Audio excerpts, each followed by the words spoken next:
Hello, everyone. Welcome to what? Why the snorting? Why already? Huh. I, No, I, no worries, man. Just keep going. Why the Guess what fuck are number you in we're on? Greg, black and white? I just started. God damn it! You know what? No, that's it. You Podcast. you are It's over. Everyone go home. kind of grayer than My normal. God, just introduce the podcast already, man. Welcome to episode 96 of the Offensive Charm Podcast, everybody. And he got the number right again. Holy shit. Oh, Yeah, definitely didn't cheat. I am. I'm. first he gets the name right. So far, not so good. Who are you? I am. Who are you? I am. Who are you? Fuck it out. I am Alex. Most just call me Jazz, though. And I am joined, of course, as always, by Bear and Rada. And as far as our special guest is concerned, yeah, I think I'll let Rada introduce our special guest. Did you forget who our special guest is? Special. No, but I'm aware that you have a specific connection to our guest, so I figured maybe you'd want to. It's just my friend. So our special guest is Drunk3P0 or Jay. Hello. Want to tell them about yourself, some man? I started a YouTube channel and I got really lucky, and here we are. Now I'm selling a pirate book. That's fucking sick. I'm a big fan of that, man. I wish That's I could pretty get much real what lucky, happened. you know? It wasn't like my content was good or anything. It just happened to be a little lucky, and here we are. So if it happened to me, it can happen to anyone. That's for sure. Speaking of pirate books, there is a link in the chat if you guys want to check it out. Do you want to tell us a little bit about that first? Yeah. I mean, we did go ahead and decide that we're going to switch up the format today, and we wanted to give you enough time to tell us about your new artistic endeavor, if you would. Oh man, The Daughter's Revenge. So me and my good friend, he goes by the name of X-Wing. It's kind of a dumb name, but that's his name on YouTube. But yeah, Drunk3P0 is way better. Yeah, way exactly. better. See, exactly. So we got out of watching Indiana Jones and the Dial of Destiny, and Oof. Indiana Jones was like probably one of my favorite cinematic characters, and that movie was so bad. I was like so disgusted by what they did with this character. So I talked to my friend. I said, I really believe it now that we're gonna have to do our own stuff with some of these IPs and just make our own adventure. And I was like, what would it be like if we created a pirate character that searches for religious relics? Like, what would that be, in a different time period? And he's like, I think that would be pretty awesome. So we spent like a week putting this story together, and then we got some other help, and we dragged in our good friend. His name is Eric Hodsons, who's the artist. He was actually the artist of one of the other books. And we're like, hey, we're putting this together. And a year and a few months later, here we are. It's available to buy, and it'll be shipped out next month. It's unbelievable. Oh wow, that's quick. Yeah, it's part one of a 3-part series. I was like, if it does well, it looks like it's doing pretty well. So we can we'll be able to finish the story. But a lot of people don't know this from my other channel. A lot of people know me from the Drunk3P0 channel. But me and Russ, who is X-Wing, we actually run a historical channel called History of Pirates. Which is linked down below. Oh, thank you. When we got tired of the pop culture stuff and we needed a break, it was it's just so much fun to talk about real life pirates and make videos on them, and because their stories seem to be better than other stuff that's happening. So it was pretty awesome. So I had a good time with that. And yeah, so that's how this whole story came about. And we got some great artwork in it, and we put it together, and off we go. 144 pages, and I can't wait for people to read it. I think they're gonna absolutely love the story. So yeah, that's my pitch. How'd that go? It was a really good elevator pitch. Oh, there we go. I would buy it from that. Look at that. I'll check it out. Absolutely. Where actually now we since we brought it up, where do people go to consume this content you're creating? Well, you can get the book on Rippasend.com. And links it's up in front and center. And in the YouTube description. channel is the History of Pirates. That's the name of the YouTube channel where we do all that stuff over there. We just have a fun. That was just like a fun channel where it was like, it's like sometimes you get trapped in the negativity of things, and it's like, man, we can't do that. Like, we just want to have some fun sometimes. So let's talk about real life pirates. And that channel kind of blew up too. Like, it was almost at 10,000 subs. I couldn't believe it. It wasn't intended to be anything just something fun that a bunch of us friends just do together. It's the and best here thing. we are. So yeah, I'm pretty awesome how that all worked out. Yeah, I mean, hey, it's just like what we do here. Exactly. Best friends, me and Rada and Bear and Asta. That Oh, might be a little yeah. much, but friends. Bestest Anyway, of yeah. best friends. I kind of Bestest. know these people. That's awesome. But damn, I can't even get best friend status after holding her hand through the entirety of Bloodborne. Like, come on. Not that yet, point- sure can't. Listen, you wanted this, okay? You asked for this. Actually, Don't you asked cry me about here. the. I mean, Don't you fucking cry about the vanilla and tentacle ice cream that you asked for, okay? I mean, you got associate status. That's pretty good. Yeah, fair. I don't hate you, so that's great, right? Considering you hate most people, yeah. I See? suppose that is pretty good. That's my point. All right. Well, that's. I should have come with a list of questions. I didn't have time to write. That's all right. Um, That's really. You mean a list of questions for me? Well, yeah. Of course, questions for you. Yeah, I think already we- know all the what- answers to my questions. We wanted to give you like plenty of time to talk about the book, since we know you can't join us for the I whole didn't show wanna tonight. I just wanted to So- hang out. Like, the Oh, book well. was secondary, so All right, we'll Oh, switch then. know. Off of book mode into hangout mode. Then we'll do the next thing we do. Now I suppose we probably should have asked you about that before we decided that the book was going to be the primary thing, because we were like, we got to make sure he's got enough time to talk about the book. So let's talk Oh about man, the book like first. the The book I will be the just- top of the show. It's going to be the main focus. And he's like, so yeah, here we go. About 5 minutes talking about the book. Okay, I'm done. I do my can always circle I do my elevator pitch, and then I'm like, all right, what's up? What's next? What are we doing? Perfect. know? I mean, I I think knew it'd get boring if I sat down and just did like the whole. I might end up giving away the whole story, and then it's like, well, we That know could be what's a going problem. on, so we're just like not gonna deal with it anymore. Yeah, You I know. am that makes curious sense. about one thing you said. You said it's a 3-part book.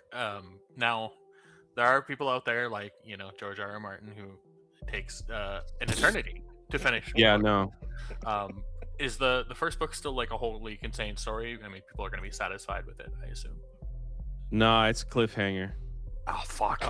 Perfect. Yeah, but no fret. The everything's done. So, Okay. So yeah, so it's mostly. It was mostly like to see how well it was received, because like it sounds cool. Like, everybody loves pirates, right? Who doesn't like a pirate? Mhm. And we've seen all kinds of different forms of pirates in our in our IP sphere, from, of course, Pirates of the Caribbean. You had Captain Feathersword way back when, Yep. just all kinds of different types of pirates out there. So you don't know if it's like popular or if people would be interested in buying something like that.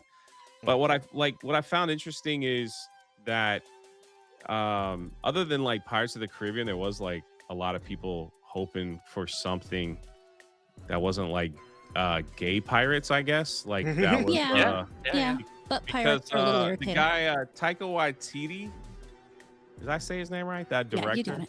Yeah, You- he did you don't a have he to. did a gay pirate series on HBO where it was like Blackbeard and Steve Bonnet, like, were gay lovers on a God pirate damn. ship.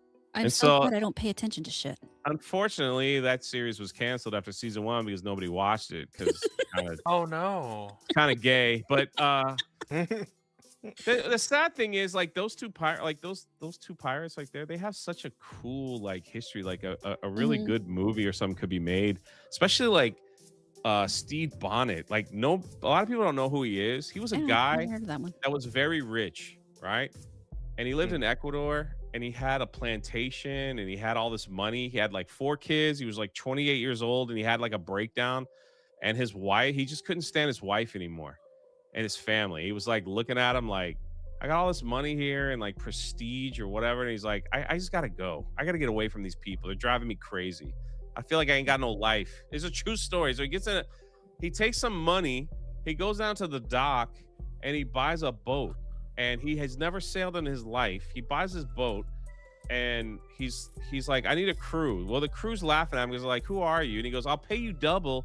I just want to be a pirate. And they're like, are you serious? They're like, yeah. They're like, do you have any boating experience? I have none. So he gets it. He has the money though. So he has a crew. He sails off to like these busted up fishing vessels, raises the pirate flag, and they surrender immediately. So he thinks being a pirate is easy. So he starts doing this to like 15 ships. And he's like, I'm living life, man. I left my wife and kids on the plantation. You know, they could have it.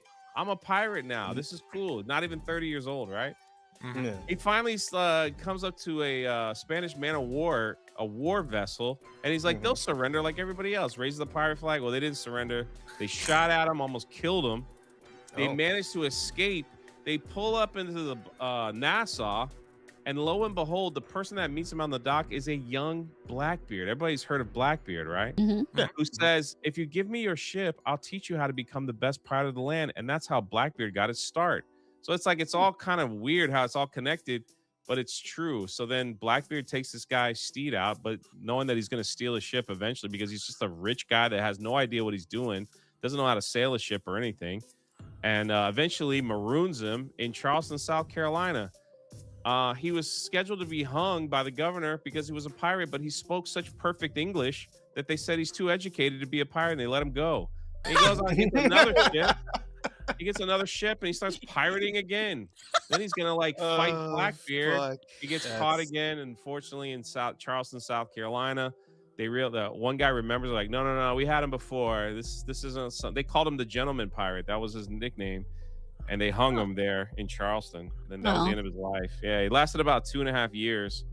But it's like that'd be such a cool story if they put it together, right? But Yeah. That's why I like pirate stories, because I'm sure some of it was a little exaggerated, but like from the history that we have, they're kind of unique. So, I mean, I can't now imagine. you know Steve Bonnet. If anybody ever asks, you're like, I know the tale. I'm at least somewhat aware. I have I heard remember stories. any of this later.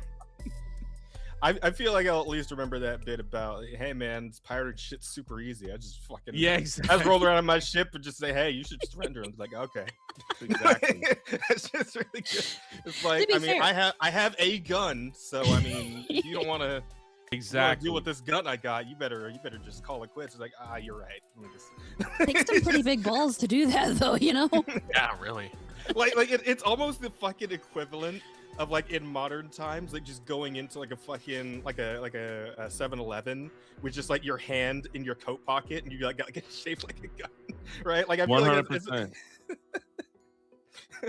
That's so funny.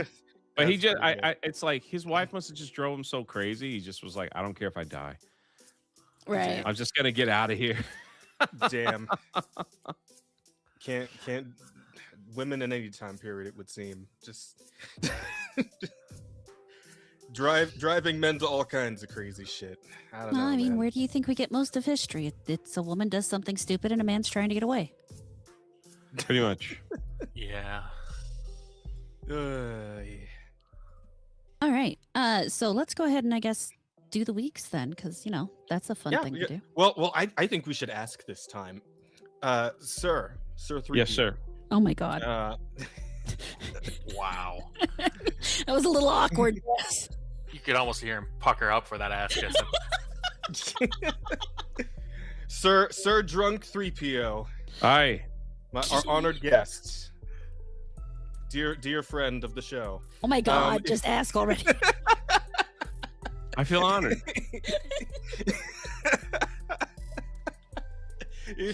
If you would bequeath to me the answer to this question.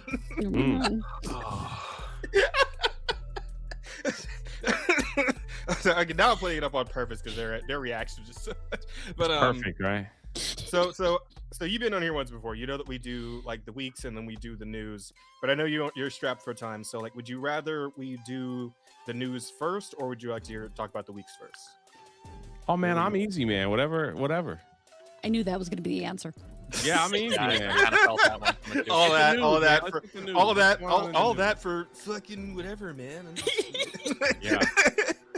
Oh, we just All usually right, we yeah. talk about what we've done over the week. You know, kind of just the nerd shit we do, Yeah. and then we get into the news. So I love it.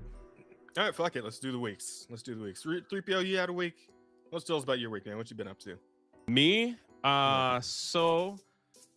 if some people don't realize that I for Geeks and Game, I work for Geeks and Gamers, and I was run their tangentially theme aware. park channel. Ooh. So I am constantly going to theme parks. It's a tough job. It's the worst thing ever. I've got to ride rides, eat ice cream, and cupcakes, and it's awful, man. Like no one should have this job. It's the worst job in the world, but somebody's got to do it, right? So I had to experience the Magic Kingdom and Epcot in. You guys just sit down for a second, okay? Actually, wait. It was Before you continue. 45 degrees. All right, it was horrible. Oh. 45 oh degrees. no, Fuck. I That had is- 45 degree weather. that is okay. So, as someone who was born and raised and lived my whole life in Southern California, that actually is a problem for me. 45 degrees is a fucking problem. But no, there's actually a question I want to ask before you get all into it. Just one thing I need to know. Yeah. Okay. So you've been around to all the theme parks, Yeah. right? Best churros. Who's got them? Oh man, Who's got the best churros? You got to let me know. I gotta go with Universal Studios. Okay. All right. It's been a minute since I've been there, but I do remember them being fucking incredible. I got it. That's So fair. here, I gotta get back. man. Hold on, I might. All right. Hmm. So does this count? All right. So if it's plain churros, Mhm. Universal has it hands down because they cook it in a way where it's still gooey in the middle, but it's crunchy on the outside. Some people don't Mhm. like that. Yeah. I like. I like that. I think it's All great. right. So now Disney, what they do is they Mhm. decorate their churros. So some people like that. They got Oh, like Fruity sprinkles and all that Pebbles shit. on it, a lot of dripping hot chocolate or you stuff tried- like that. Oh, hello. Sorry about that. I don't know We got guests. we got additional. They were interested in the churros, apparently. Clearly. no, it's just about yeah, so it was so if you like loaded churros, you have to go with Disney. That's the thing. But it's a mess, dude. You take one bite of I had the And Fruity it's going Pebbles everywhere. one. Yeah. It all like it's all over your mouth and it blows all over the kid behind you or whatever and you're walking. So it's like I don't know that we should how- be how talking is- about how is it, blowing though? kids in the same sentence. what was that? How is it though? Like a churro covered in Fruity Pebbles? Because I've seen that. I've been like somewhat curious, but I'm like, does that work? It's everything that you dream of, but it is a mess. Like you gotta like eat it Okay, somewhere. but it where is good. I like it, yeah. Okay. Anything with a churro is very good. You know, but Mhm. for some reason, like the ones at Universal that you get, it's like they're on like the heating rack too, so they're nice and warm, and they're still like they're crunchy on the outside, a little gooey on the inside. Disney's is kind of like they're like with all the extra stuff that they put on it. Sometimes they're not as warm, if that makes sense. So Mm. I think I get what you're saying. Yeah. You know what I really want to try though, and I don't remember where the fuck I saw this, but I remember there was like I saw a thing where it was like a churro, but like rolled up into like a sort of like churro like bun, I guess. yes, And it was like an ice cream sandwich, Yes. but with like churros. Huh. yes, right? yeah, we have that too. That was it. That was Disney. That was at Disney here in Florida. Oh, I don't know how is about that? California, but definitely they had that, and it's Yeah, not. I don't know it's- either. It takes too It's a fucking special expensive these thing. days. So Disney brings out like the extra calories once in a place called Epcot here. If you've ever been, I'm aware of it. I've heard of it. so yeah, so Epcot is the adult theme park where you could start drinking, and they have what they have is if you've never been, you walk in, and there's like a whole bunch of countries that represent. There's like Mexico and Japan and China. They all got kind of alcohol in there. So a lot of people they start drinking in Mexico with the tequila shots and then make their way around the world. You know, by the time they make it all the way back around to Canada, I think it's like 15 countries. They're either throwing up and it's quite entertaining to watch actually. You know, or they're fist fighting somebody. So I that's, mean, sounds like that's Grad Night. yeah. It's funny, man. I was like one of the last, because this is back in what 2011 is when I graduated high school. So I believe that was like the last year that they were doing like Disney grad nights. Like they just stopped because like the shit was getting too out of hand, right? Again, like fights. They So had the grad like, nights all shifted to Universal Studios, so it's like, oh, it's all of it. Oh yeah, and there's yeah, a man, heavy 'cause I presence didn't get on up to the Netflix. crazy shit, but I heard about the crazy shit. Yeah. Right, like kids shitting in the bushes and then like fucking in the Oh, bathrooms. it was rough. And Oh my There's god. no yeah. stories like that. They Mhm. like kids bringing in a bunch of drugs and weed and stuff and Yep. trying to like And it sucks, do 'cause that shit while they're was- on the rides, you know. I mean, I guess Yeah. they're excited they're graduating, but getting Yeah. arrested on the day you graduate is probably not smart move. Not the you know? move. No, your parents beat your ass for that shit. But yeah, like, that's kind of my week because where I live, I'm about 10 minutes from the Magic Kingdom. Damn. And we have the 4 Disney theme parks with the Star Wars land and everything. And then the Universal lands are there. We just opened Epic Universe with the Super Nintendo World and the that's Harry so Potter cool. and all that stuff. So yeah, surrounded by all that stuff and fireworks. It's kind of disgusting. how is the Super Nintendo World actually? I'm kind of curious because like me and some friends have talked about all getting together and actually going like one of these summers. Just like the online homies want to like finally meet up in person and just hang out at fucking Nintendo World, right? Is it like actually legit or what? If you like Nintendo, you will fly like a rocket. My when you love walk for into it that has place. admittedly been waning over the years. Yeah. For I think understandable reasons, but I was a Nintendo kid growing up, so if they got like the Koopas running around, some Goombas You and all are that shit, literally then walking I'm- into a Mario video game, and it is unbelievable how they pulled that off. Like Okay, the all music, right. you are literally like so it's like you are literally walking in and you're punching the blocks for coins. It has the All right, music is okay. pumping. It is like you go through a green pipe, you come out, and you are in Nintendo World. Like you are in the world. They have rides where it's like Donkey Kong Bonanza. It's like the video game. So you're in the cart. They have Mario Kart ride, which is Okay. like it's wild. So and they did I- a fantastic job. Do I actually get to throw a red shell at Yeah. another park goer and kill them while they're in their cart? Like, Yeah, but it's visual, so they won't actually die. but well, No actual death. Okay. yeah, Wow, it's that not ruins really- Well, it for a lot of us. Yeah. I suppose it would have been a tall order, so fine, fair enough. Yeah. But it's pretty. I hope everyone gets to visit it because they really went above and beyond anything that we've ever seen. Because you have the Isle of Berk there if you're into How to Train Your Dragon. Then it's Ministry of Magic is there, and then they did the Universal Monsters, which is like Frankenstein and God, I want to see that Dracula so and bad. all the old classics. And that ride, the Monsters on Chain ride, is probably one of the best experiences out of all the theme parks in Really? Florida. It's unbelievable. Like it's How many theme like parks are in you Florida? get chased by Dracula and Frankenstein is in there and the Mummy and then the guy from 20,000 Leagues Under the Sea. Like is that the swamp the water monster? What the freak is his name? But Oh, the they're all Gimli? there. It's Creature from the Black Lagoon. I think that's what it is. Oh. So Is what's her name in there? The lady from the Bride? new Wicked movies. Nosferatu, I think that's her name. Oh god. no, these are classic monsters. So it's like in that Oh, black okay. and white film era, like of Oh, the Invisible Man is there, and they have Yeah. a bar that you can go to where the Dracula hunters kind of hang out as like cosplayers, but they play a role, and you could drink stuff like they have drinks like that are just like they're mixed drinks, but it's like it's all themed in like the potion of the Invisible Man or something to keep vampires at bay, stuff like that. So it's pretty cool. Sheep and I need to Cool. get back down there at some point because I want to see that so bad. Oh, you would love it. It's shocking how well they've done that. Like I Cynthia couldn't Erivo, believe it. That's her actual name. Yeah.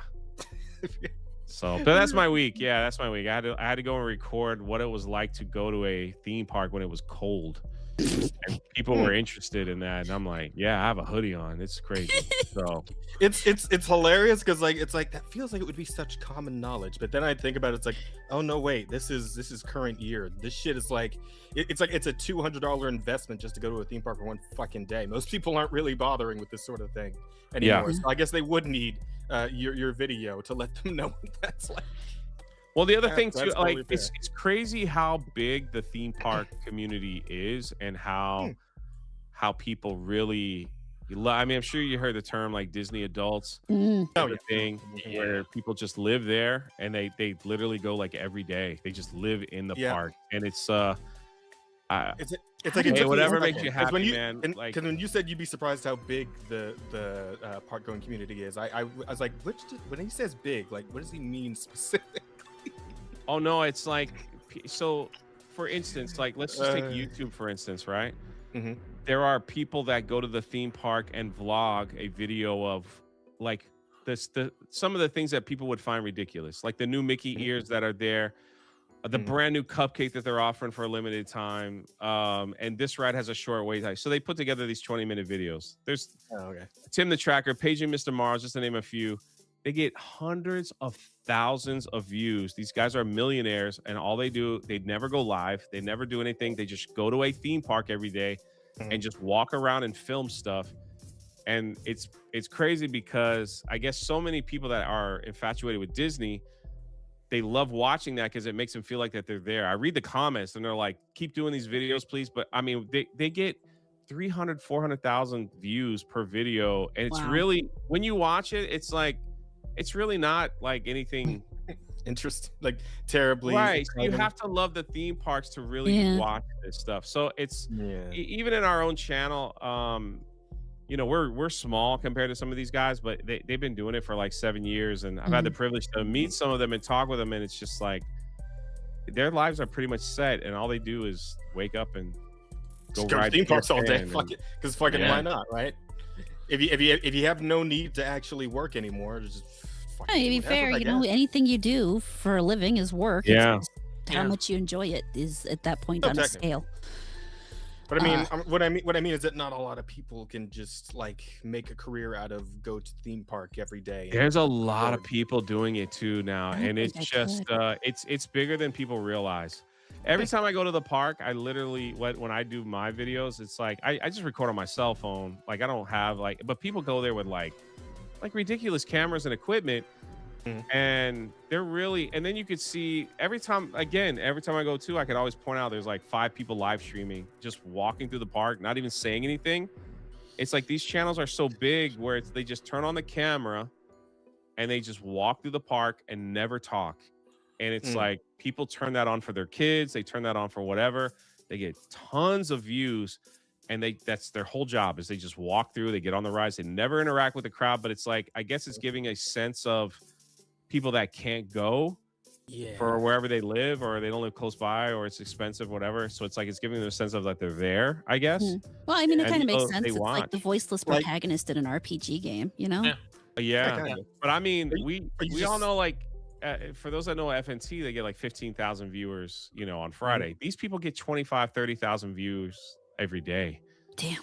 like going live. It's ridiculous. And you're just kind of like, well, hey, you know. If it works, it works, I guess. Yeah. Yeah.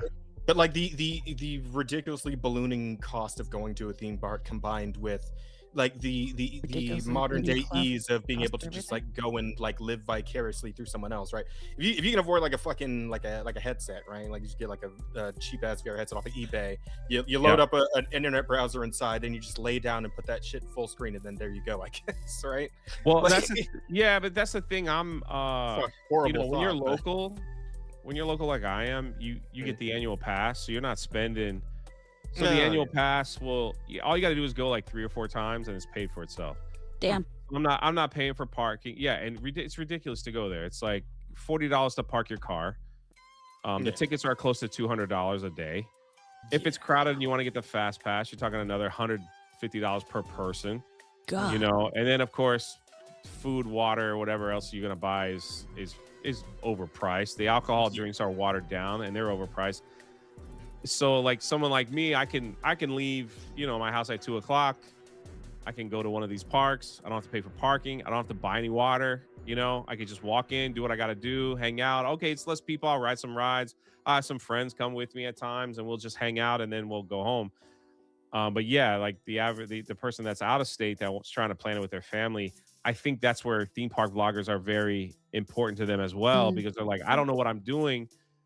I need to know what can I get the biggest bang for my buck if I'm going to spend this money. Because Disney has done a terrible job in educating people that in order for you to have a great experience at their park, you got to use their app. You got to be on your phone.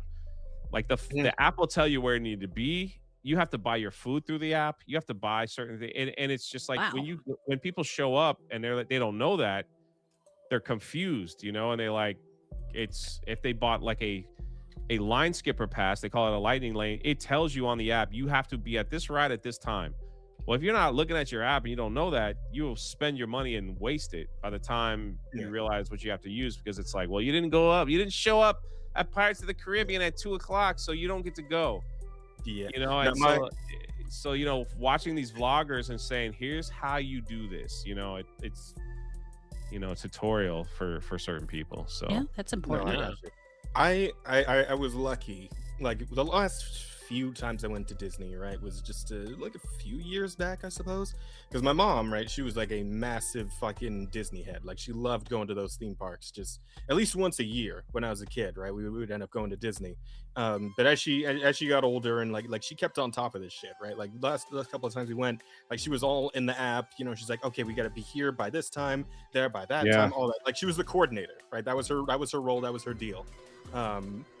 But yeah, like it's fucking involved these days. It's like a friggin' full time. Yeah, it's like you're. Yeah, when I was a kid, it was just about like you walk around and you have fun, you discover the park as you go, right? But nowadays, because so many fucking people are there, you got to actually put an itinerary down. You got to get a schedule going, or else you're fucked. So yes, it's like it's more work. You lose some of the wonder that you used to have. The Disney magic has faded in a lot of ways as I've gotten older.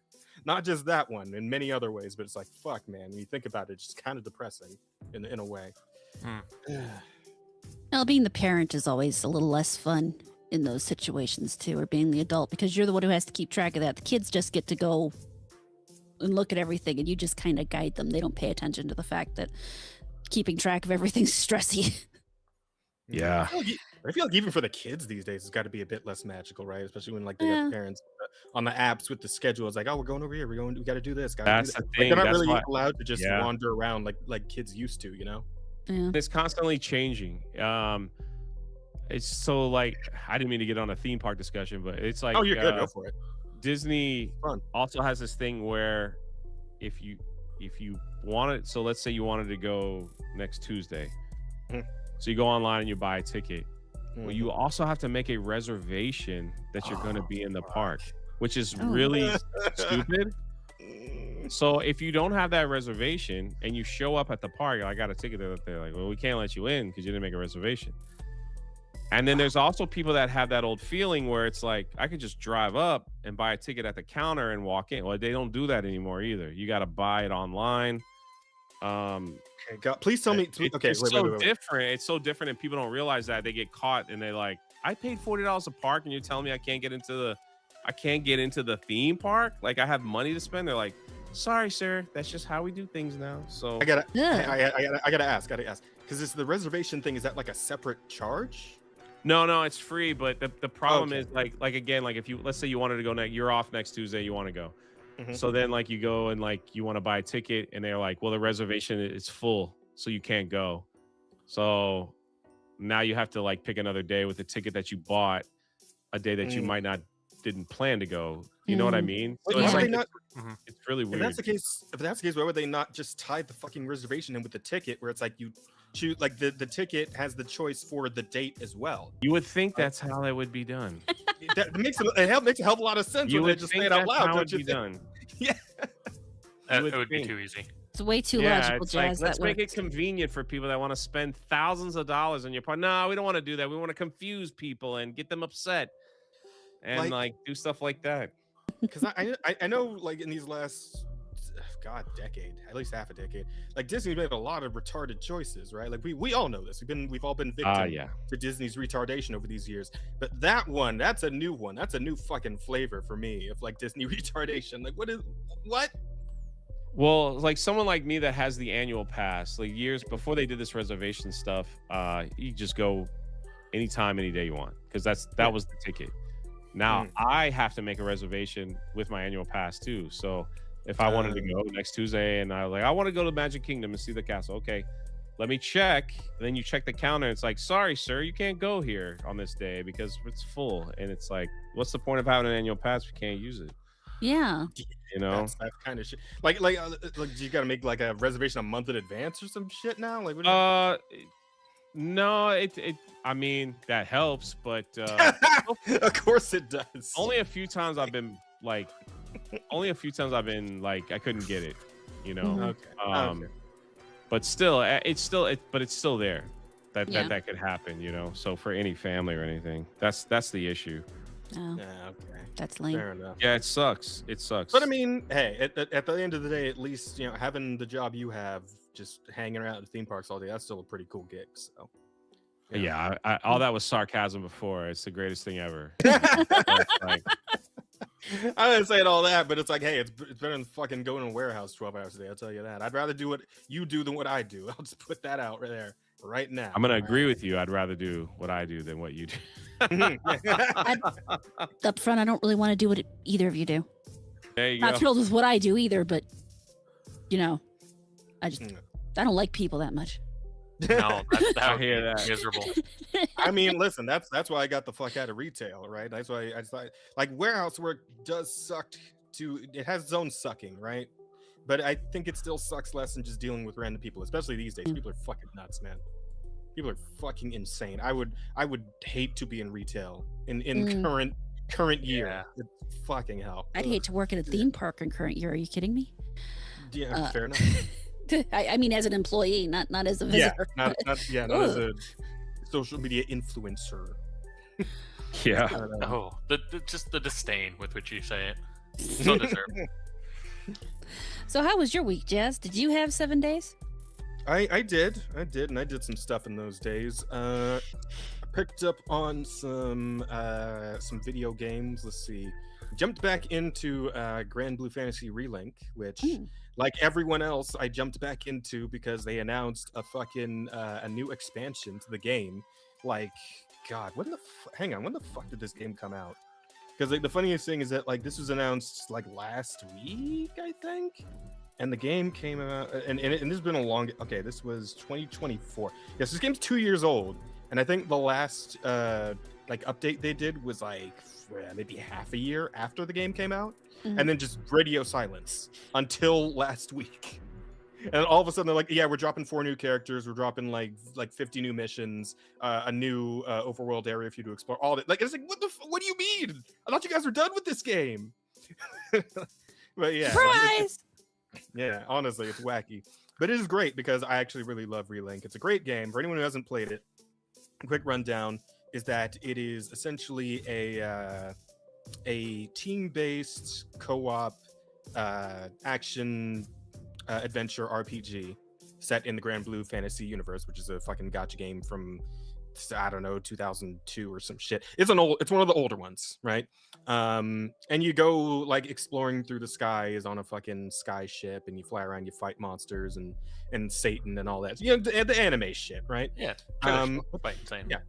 Yeah. But the game itself has a pretty solid cast, especially considering like the original gacha game has like 700 fucking characters. This one's got like 30 of them. Which, you know, considering they all have like pretty much completely unique move sets, pretty solid, I would say. And again, they're planning to drop like 4 more, so like they're still cooking with this. But it's a very fun game. It feels really good. The online's pretty solid. The update's going to be coming with crossplay now, which wasn't there on release for whatever reason, but now they're going to have it, so probably going to be a lot easier to find lobbies and whatnot. And a lot of people are actually really excited about the fact that the game's kind of come back, because I think I had a tab for this here somewhere. Hang on. Did I grab that tab when I was grabbing the shit for the docket? Maybe not. Okay, hang on. Let me fucking find it real quick. Because I know somebody dropped it in here. I don't know if it was me or if it was Bear.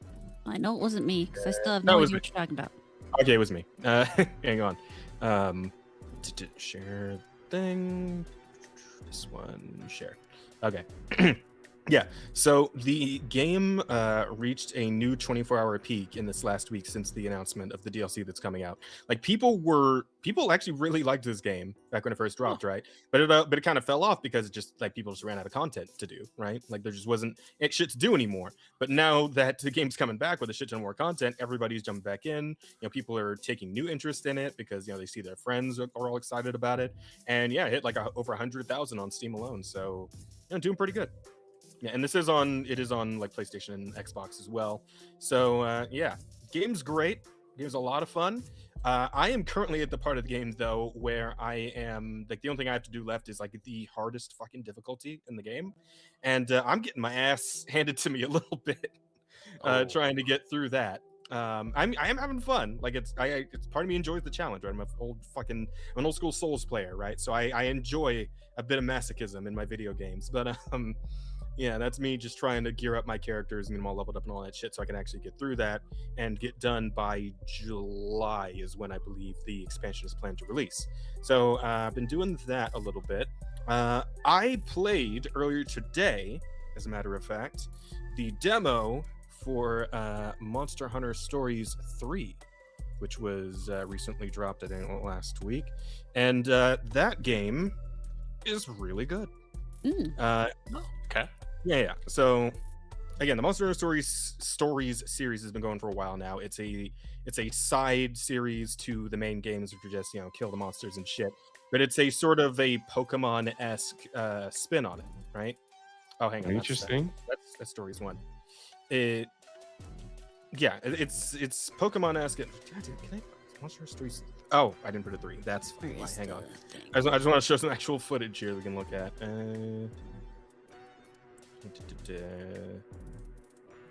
Just like a 10-minute gameplay thing or something. I don't think you're finding anything. Yeah, probably not. I'm just gonna mute that and just let it play the intro and all that. But anywho, yeah. So it's a Pokemon-esque spin on it, though it is a little more unique in Pokemon than Pokemon in that you, as the player character, also fight alongside the monsters that you tame. Right, instead of just hanging back and giving orders, you're actually like in there. You're boxing with them, right? Yes, I mean that's pretty much it. Like you also have some partner hunters you can bring along with you. I found it interesting that because I played through Monster Hunter Stories 2, and you start with about like 1 or 2 different partner characters you can bring with you and their monsters as well.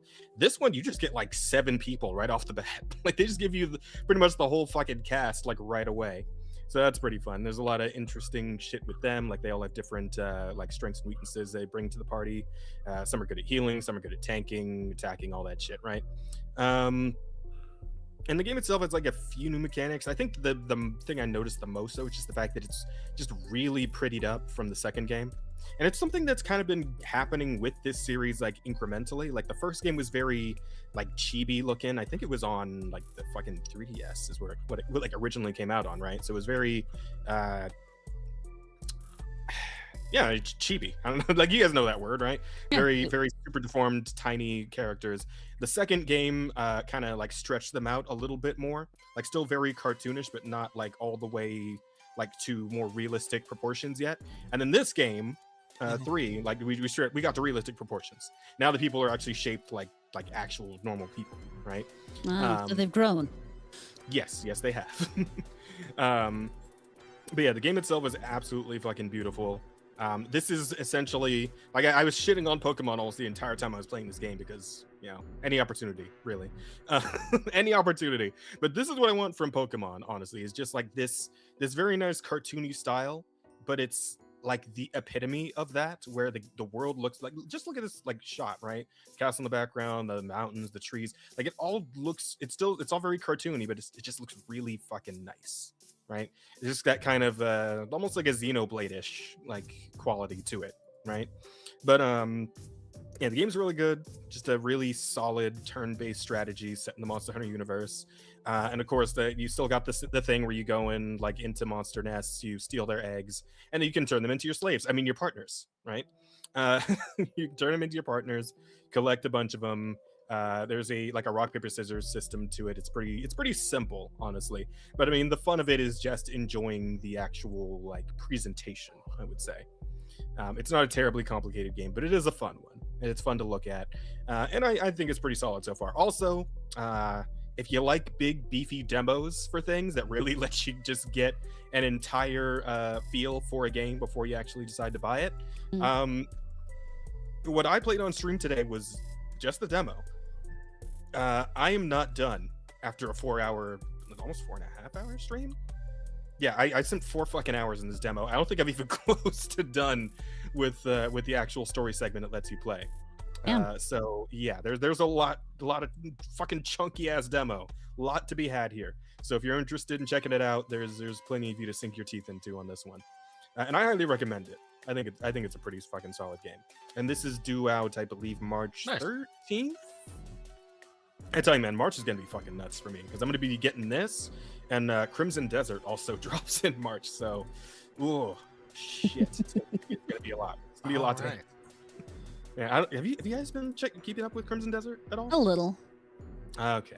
Yeah. I know of its existence. It's gonna be more than my machine can run.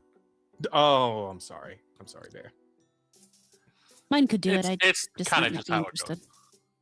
goes. I'm waiting to see what happens with it. Gotcha.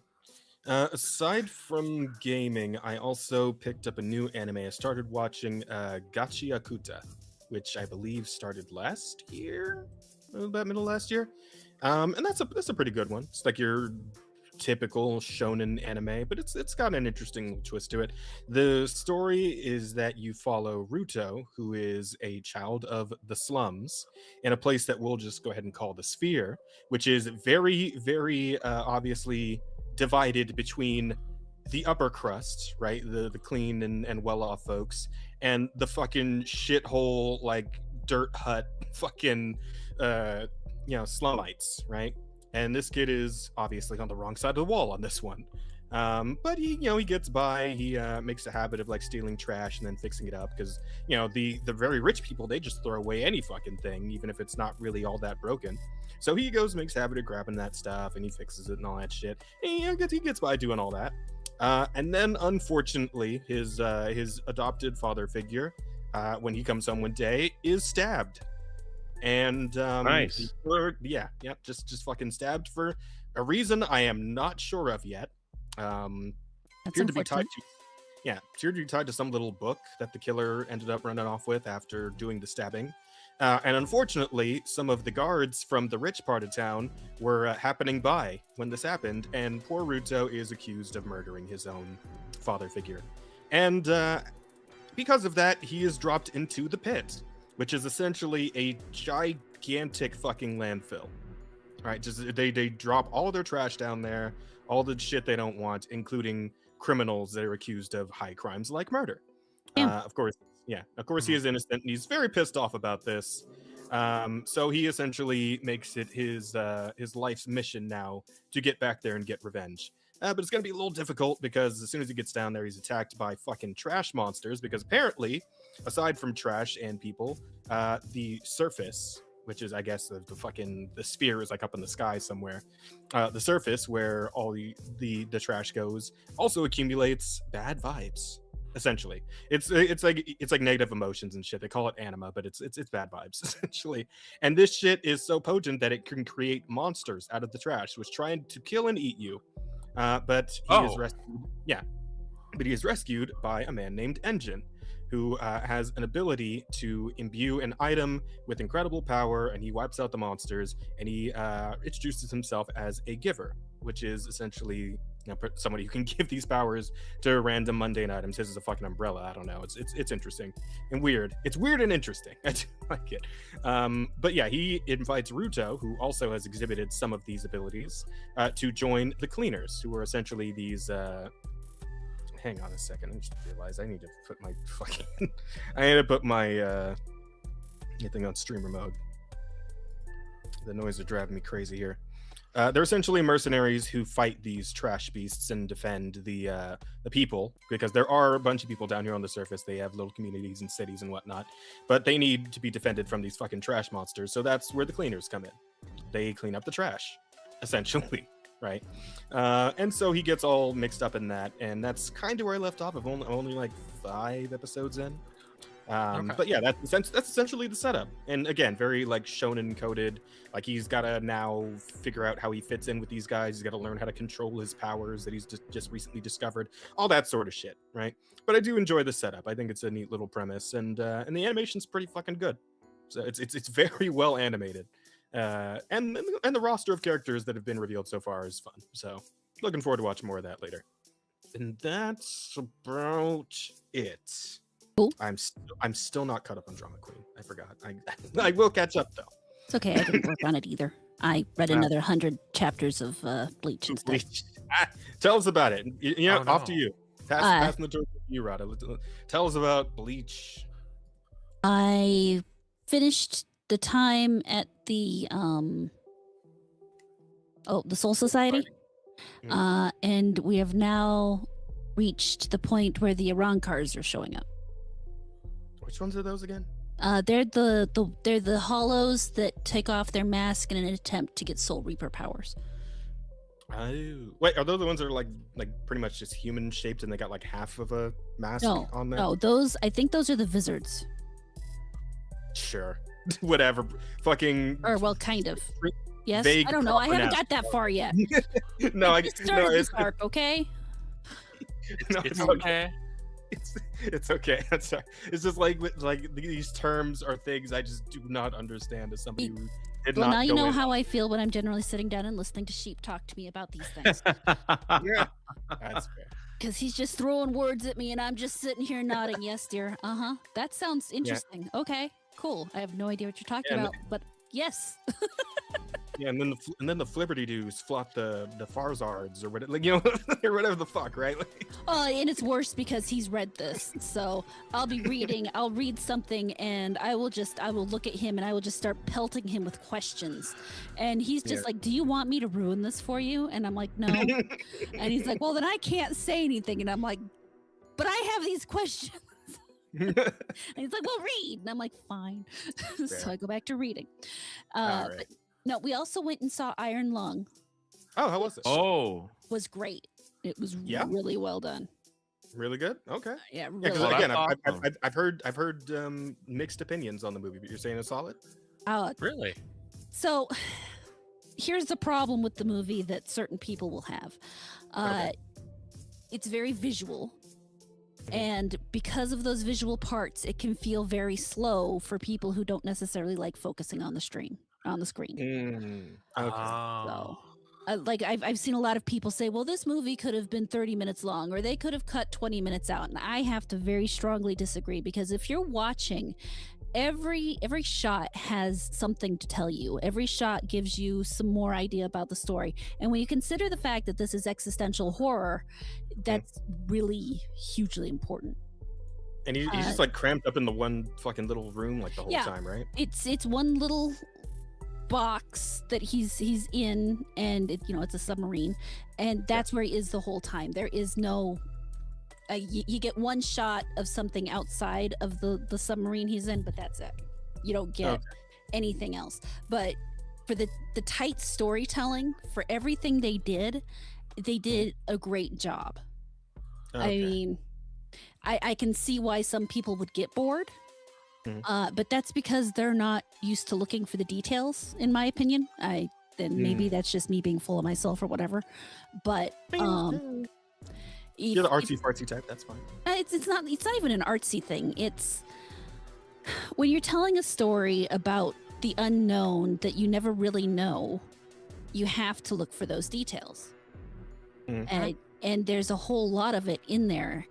There's a whole lot of, there's moments where he's flipping through a book, and you may not necessarily think the fact that he's flipping through a book or a manual is important to the story. But if you look at what's on those pages while he's flipping, you get more idea of the story, because he goes down there. He thinks he's the only person he's told that he's the only person who's ever been sent down there. Well, wow. these instruction manuals in there, and a lot of them are redacted. Like certain areas they've redacted out because they don't want him fucking with things. But I mean, he doesn't say that doesn't actually get verbally acknowledged. It's just there. You have to see it.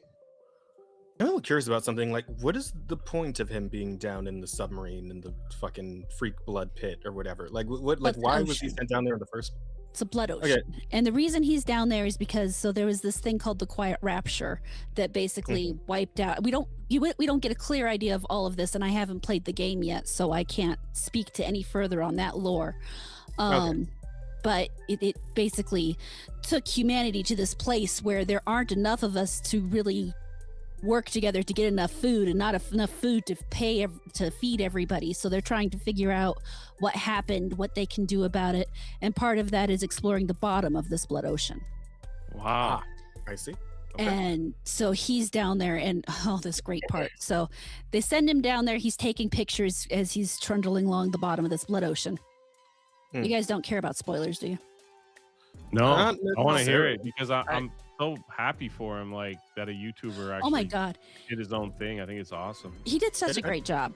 But so he's taking these pictures as he goes around the bottom of the ocean, and they pull him back up to figure out what the pictures he took were. And as he's going around, he takes a picture of what looks like a skeleton. And they're like, are you sure this is a skeleton? He's like, yeah, I know what a skeleton looks like. This is a skeleton. So they get him up there, and they're looking at the pictures, and he's kind of freaking out because they're talking about sending him back down. And he thought the deal was he goes down, he comes back up, he's done. But no, they want to send him back down. And so he's freaking out, and he hits the camera button because it comes with this big flash. And all of a sudden they start freaking out because it's not just a camera, it's blood down there. Blood is opaque, you can't see through it. So it was an X-ray. So he just blasted them with radiation. Now it's stronger than just a regular X-ray, so Yeah. I mean, the one guy is now puking because of radiation exposure. One of the gal's eyes gets all clouded over, and it's just awful. But you see the picture that he took in the background behind him, and you can see that it's an X-ray because you can see the bones and everything. And so you have to, at that moment I stopped, and I'm thinking, well, he just took a picture of a skeleton down at the bottom of the ocean. That wasn't a skeleton. There's something around that skeleton that he took a picture of. And so, okay. And Like that, okay. that's the great thing about the movie, is that it doesn't do what so many current movies do where, he would actually, current day movie, Hollywood movie, he'd have said something like, oh, well, something about it, and told people what that meant. Instead, you are left to figure it out on your own.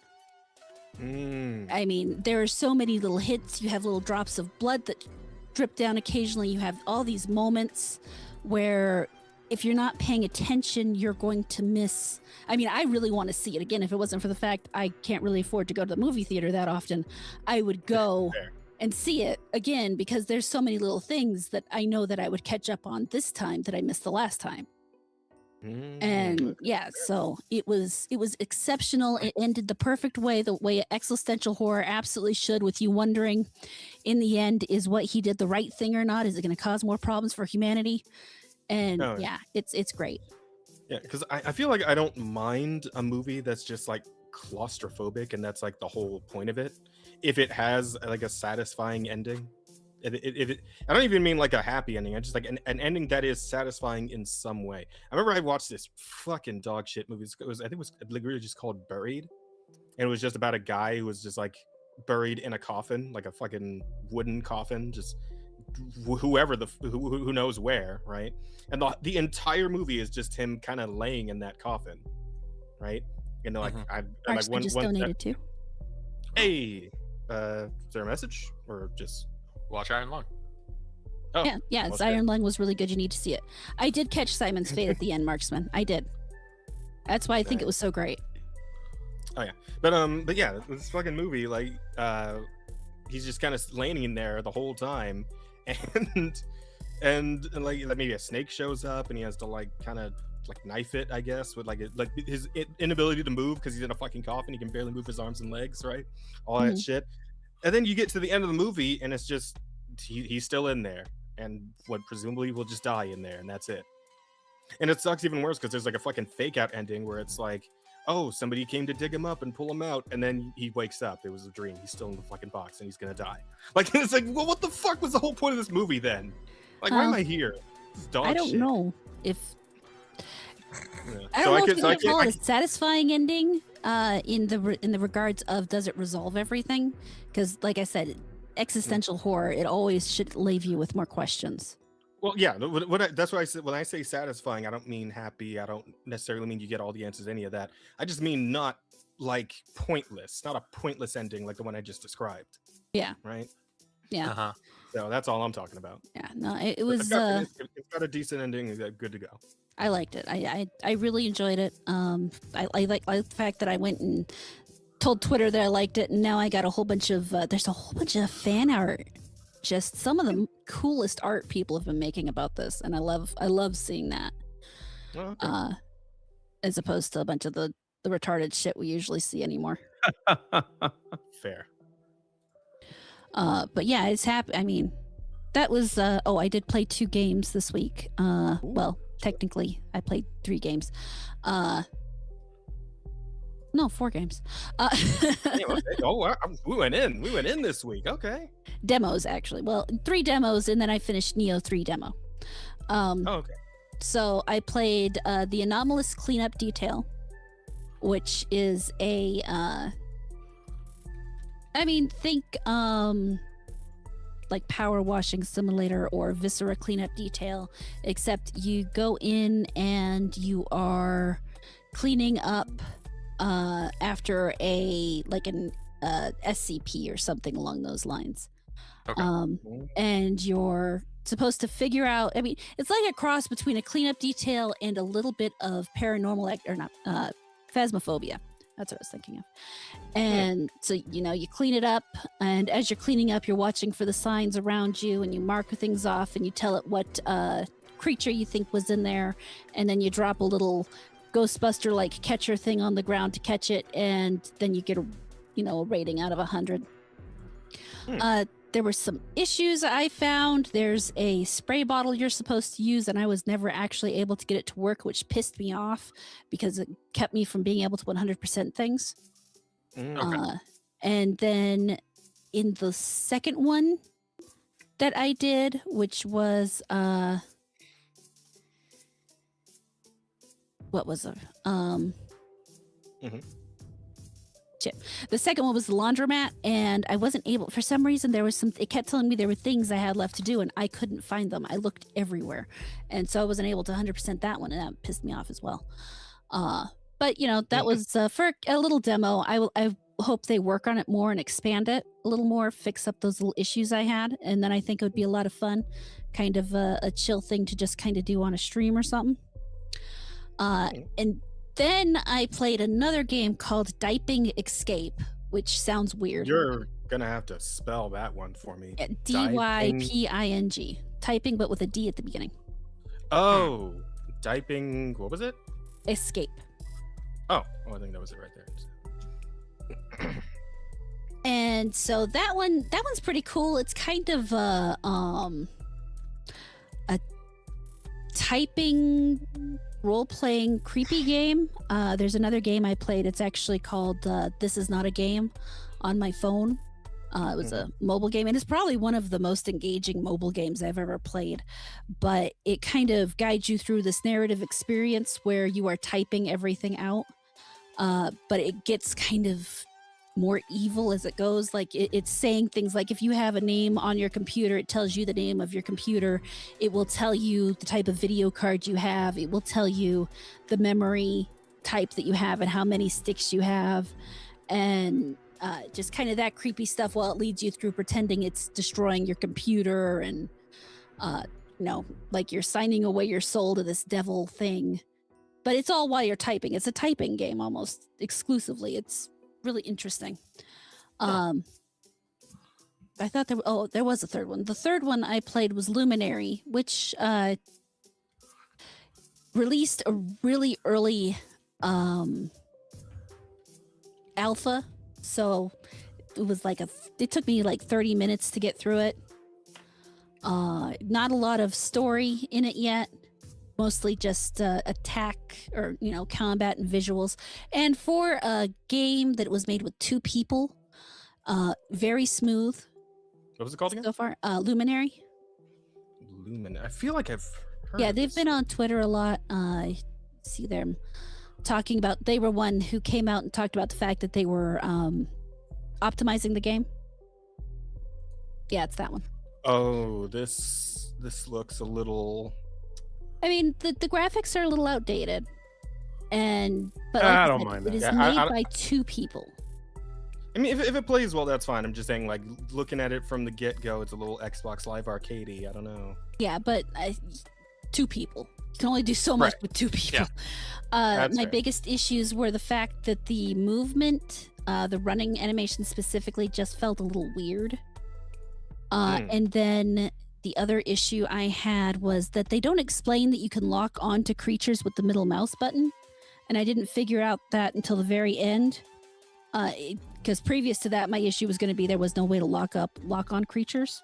But once I figured that out, I was much happier. But like I said, it's something really short, really basic, extremely alpha. But for 2 people put this together, it was really very well done. I mean, very well done. Giving it a score, I would give it a 6 out of 10 with plenty of room to grow Okay. as they go through and develop more. For what it is, I wouldn't call it a video game yet, but that's why it's a demo and free Tech demo. as opposed to anything and else. free, okay. Yeah, well, it's a demo. Well, I mean, most demos are free. Yeah, You make me pay for the demo. I I'm thought not about it playing right it. after I Fuck said that. it. But yeah, that's that covers basically I think everything I did. Did I do anything else this last week? Well, no, I beat Neo 3's demo so that I could buy the game and actually Good job. play the game. That one was rough, but it's a lot of fun. So I'm looking forward to playing more Neo 3. I'm gonna start that one all over for my streams. And yeah, no, that covers my week. Did you do anything, Bear? Well, fuck. In preparation for having this limited time guest, I didn't do shit for this week. I've got some demos sitting in the wings, but I haven't played them yet. I thought I was, free. No, I've been doing more space game, man. I'm fucking dealing with aliens, and they're kicking my ass again because that's just how the game works. No, I don't have shit. To the news. All right. Well, there you go. Alrighty then. I suppose we can get into some news. So, let me see. There was one I wanted to talk about after what Drunk3P0 mentioned earlier. Where is it? Where did I put it? Sorry, give me 1 second. I put these in all kinds of crazy order, apparently. Where's that one about Hold here? on. Marksman for There it 5. is. Thank you so much, Marksman. I played a new game called Dialogue. It's a part visual novel, part puzzle game. You work as a mechanic who repairs androids for a living. It's a nice game. That sounds interesting. Mm. All right, okay, fair enough. We'll have to look into that sometime. But yeah, you mentioned 3PO about one of your motivations for the book about, feeling that you kind of take matters into your own hands with how a lot of what do you call them, adaptations have been turning out lately. Yes. Well, it seems like you had the right idea because that trend is not going to be ending anytime soon. Discussing Sadly. film has let us know that apparently Skeletor is the embodiment of toxic masculinity in the Masters of the Universe movie, says director Travis Knight. Horrible choice of words. Yeah. It's so informative. It tells me that the movie is going to be that it's trash. You don't need to see this. And Skeletor might be the best character in the whole thing. Yeah, right. Yeah, He's going to be the I hero think. to everybody. I will say one thing. If this is what we're actually getting in terms of what Skeletor looks like, I mean, that's pretty solid. Right? If this is, The like visuals a real, have been great. Yeah. yeah, or, like hopefully this isn't just an AI generated thing, but if this is real from the movie, right? Or even if it's just a concept, like, yeah, fuck, this is good. This is solid. But yeah, terrible fucking choice of words. But you know, why don't we check the whole article here and see maybe there's something else in the interview to redeem that fucking retarded statement. Calling it now. Fine. man. Yeah, I'm gonna go with Rod on that one. From the moment he hit toy shelves, Skeletor proved an instant classic villain. Just as He-Man is a cartoonish extreme of heroism, look at those massive muscles, his nemesis Skeletor is a cartoonish extreme of evil, a cackling skull and a big purple hood. Enough said. Yeah, pretty simple, yeah. And in his Master Universe movie, director Travis Knight is playing it straight. His Skeletor is a faithful recreation of the original character, right down to the eye sockets. Good. Okay. All right. So far, so good. Skeletor was a really interesting villain, Knight tells Empire of the original cartoon incarnation. He looked cool, he was scary, he was funny, he was insecure. And then, of course, he had this distinctive voice, all of which offered plenty for Jared Leto to work from as the performer anchoring the role in Knight's Masters of the Universe. Jared Leto for Skeletor? Really? I think it could work. It could be worse. I'm going to go with that. I don't know how, but I'll believe you, I guess, for now. Said I think. Yeah. Well, yeah. Qualifiers. Yeah, qualifiers, indeed. Let's see. I wanted someone to craft their own version of that. God, as long as he doesn't do his own version of the fucking Joker again, I feel like maybe he'll be okay. But the director explains Jared approached us because he loves Skeletor and has his own history with the character. He wanted to swing for the fences, and ultimately we landed on something that I'm really happy with. Skeletor is kind of the embodiment of toxic masculinity. Oh, that's the end of the quote. I see. It wasn't always going to be this way. A Master of the Universe reboot has been in the running for years. In previous iterations of the screenplay, had Skeletor's visage as a golden skull mask. I mean, I guess it's like kind of yellowish, but definitely not fucking gold. What? I said, fuck that shit, Skeletor has a skull face, Knight declares. That's just the way it is. It's a living, talking, emoting skull, and that's that. Don't mess with perfection. True. Oh, is this the... You know, I'm going to say, like, this actually looks pretty good, but there's one thing here that sticks out to me a little bit. Well, with $5, Ace has a really good point here. See, that is your problem right there. Jared Leto ever been in a successful movie? I don't think so. Well, you know, I'm not expecting success from this movie, so I suppose Jared Leto is the perfect choice. And I will say, it can look good, but it doesn't matter how good the skin suit looks. They're still wearing a skin suit. Oh yeah. You know, this is not your childhood. This is them puppeting it. And calling you bad person for having had it be part of your childhood. I think for me, like the biggest problem of the teaser trailer was having, well, if you know the story, like Prince Adam,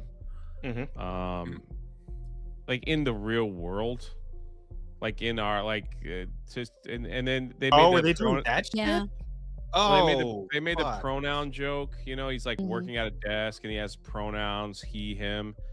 And I'm pretty sure that was a joke or a knock on Earth or America, but I could be wrong. But still, it's like people are so sick of it, they just didn't want to see that. You know what I mean? Even if it was like, absolutely, like joking on it.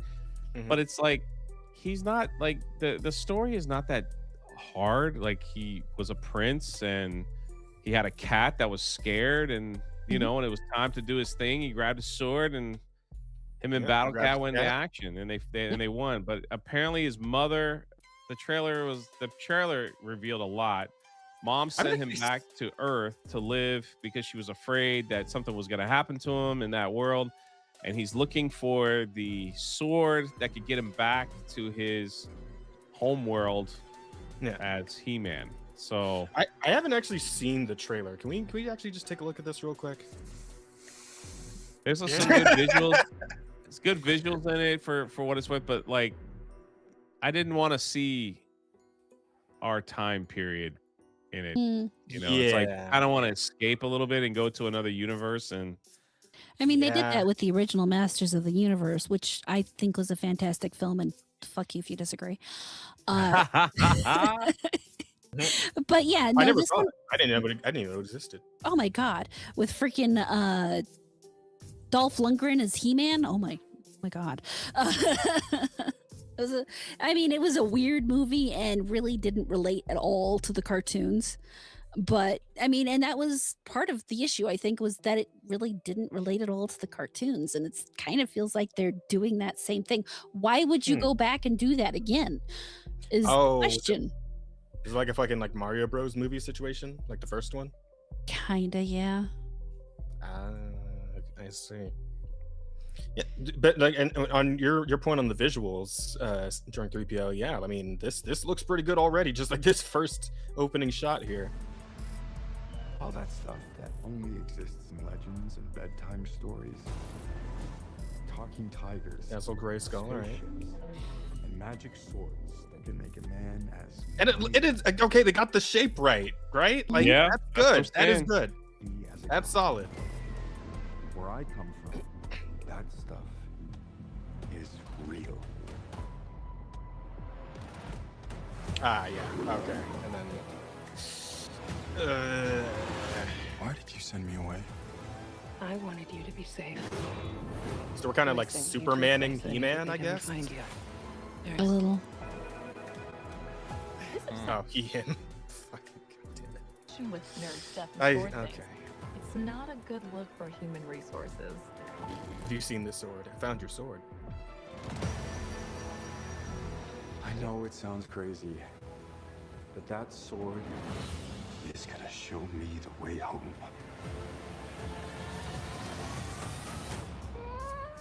Sir, you can't do that. Don't worry, the sword's mine.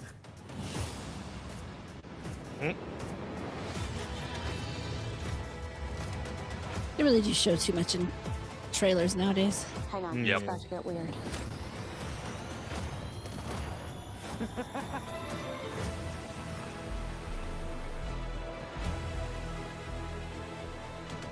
Oh, So I'm a little confused about one thing, and I feel like maybe I'm just forgetting a bit about like the original cartoon. I watched a bit of it when I was a kid. Was there a robot? I don't remember there being. a Yeah, there was later on. That was part of it. Okay. And, Because I remember Man at Arms being a yeah, little Man at less, Arms was a white guy and his Yeah, daughter. a little less tan. There was Yeah. the Man at Arms I remember. At least they gave him the mustache. I mean, Yeah. Hey man, if there's only one race swapped person, that's like fucking A+ for Hollywood. It's like a win, right? It sucks that the bar is that low, but yeah, I guess you both have a point on that one. You really do. This could have easily been Mistresses of the Universe. You know, Yeah. What am I Carolyn supposed to points do? out they're missing Orko. oh. Maybe Orca's just a little too fantastical. So can you pause it real quick? Yeah. My biggest cry Mhm. is we all know He-Man. He goes, "I have the power," right? Like when he grabs the sword, he changes into He-Man. We've all seen that in the cartoon. I was you're getting ready to see it. They're gonna show you. Oh no. My only criticism is like it just felt like I wish they would have like based up his voice and made it echoey and all that stuff. Oh yeah, Visual really looks lean kinda into it. cool. The visual looks cool. The voice, that's just a personal picky gripe from me. Like that's like, it's not like a game changer, but I was like, man, that's the moment when he's getting ready to do this. It's like he should be screaming that thing. Because in the cartoon, like his voice gets all echoey and the music hits. It's like a big deal. Anyway, y'all let me know. I could be wrong. You could be like, nah, Jay, you don't know what you're talking about. So Let's have a look here. You got Evelyn in. That's cool.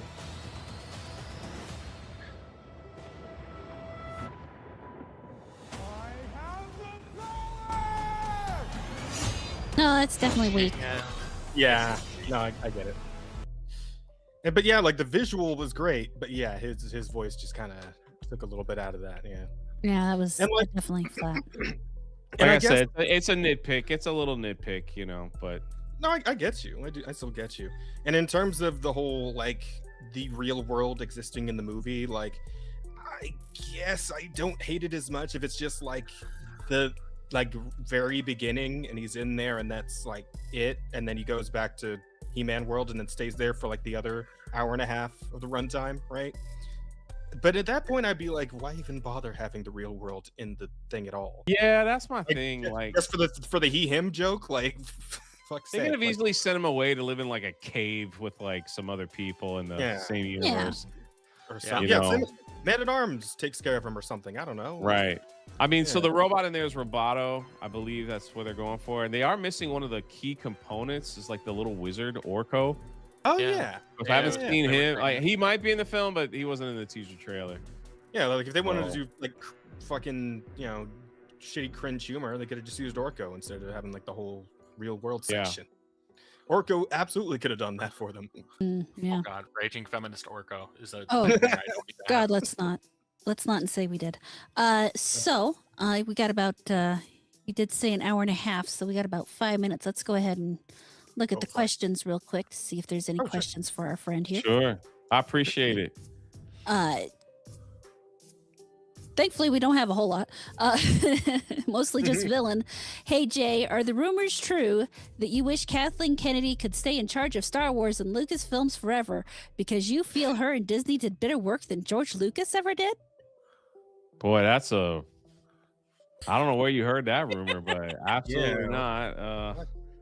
not. Sadly, I don't know who they could put in charge of Star Wars to bring it back. Like, Star Wars is in such a bad place, in my opinion.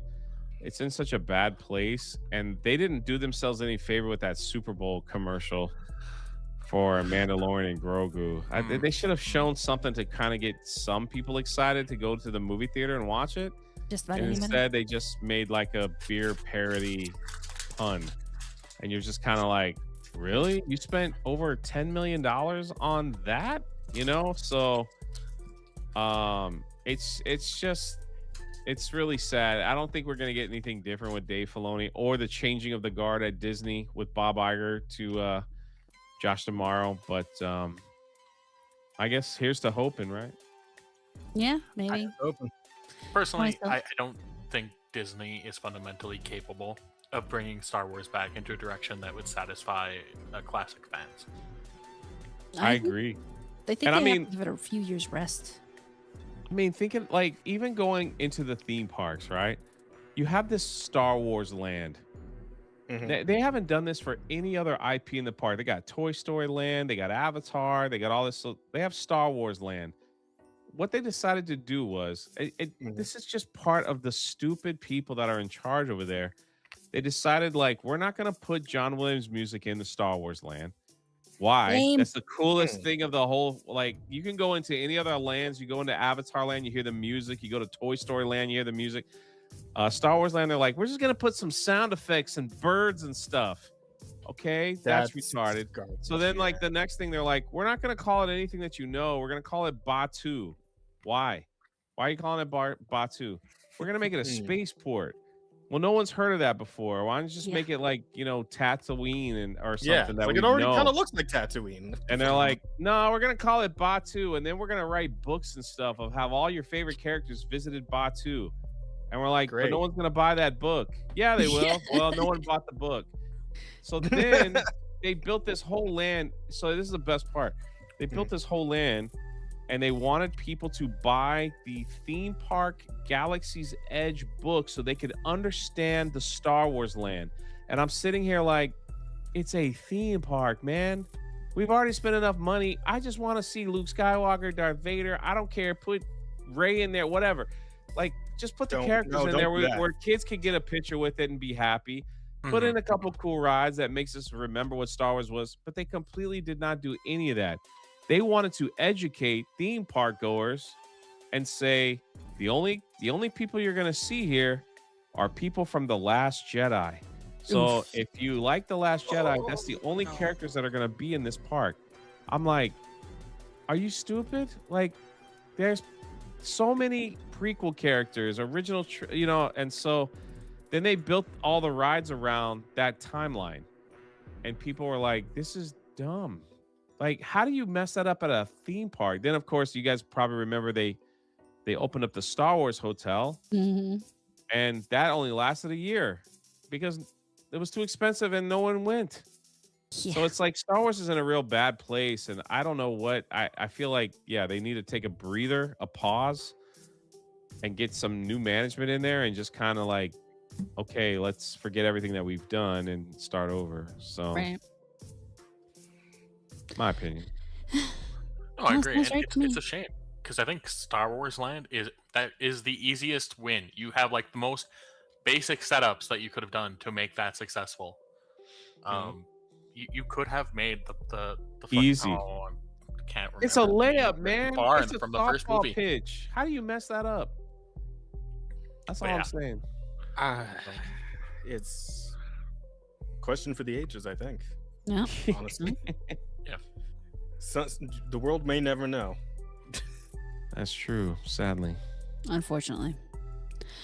But yeah, so the other question was, where did I get my hat? I got my hat off of Etsy. Literally. I can give a I link if got anybody's mine interested in from. it. I got mine from a Disney theme park, as a matter of fact. Hey, I knew I looked familiar. Years and years ago. Yeah, this is from the fucking little shop next to the Pirates of the Caribbean ride here in California. Nice. So Nice. And then we also went ahead and I did a poll about if anybody likes pirates. 35% want to keel haul jazz. But 57% I'm of one of people them. like pirates. Yeah. Okay. There you go.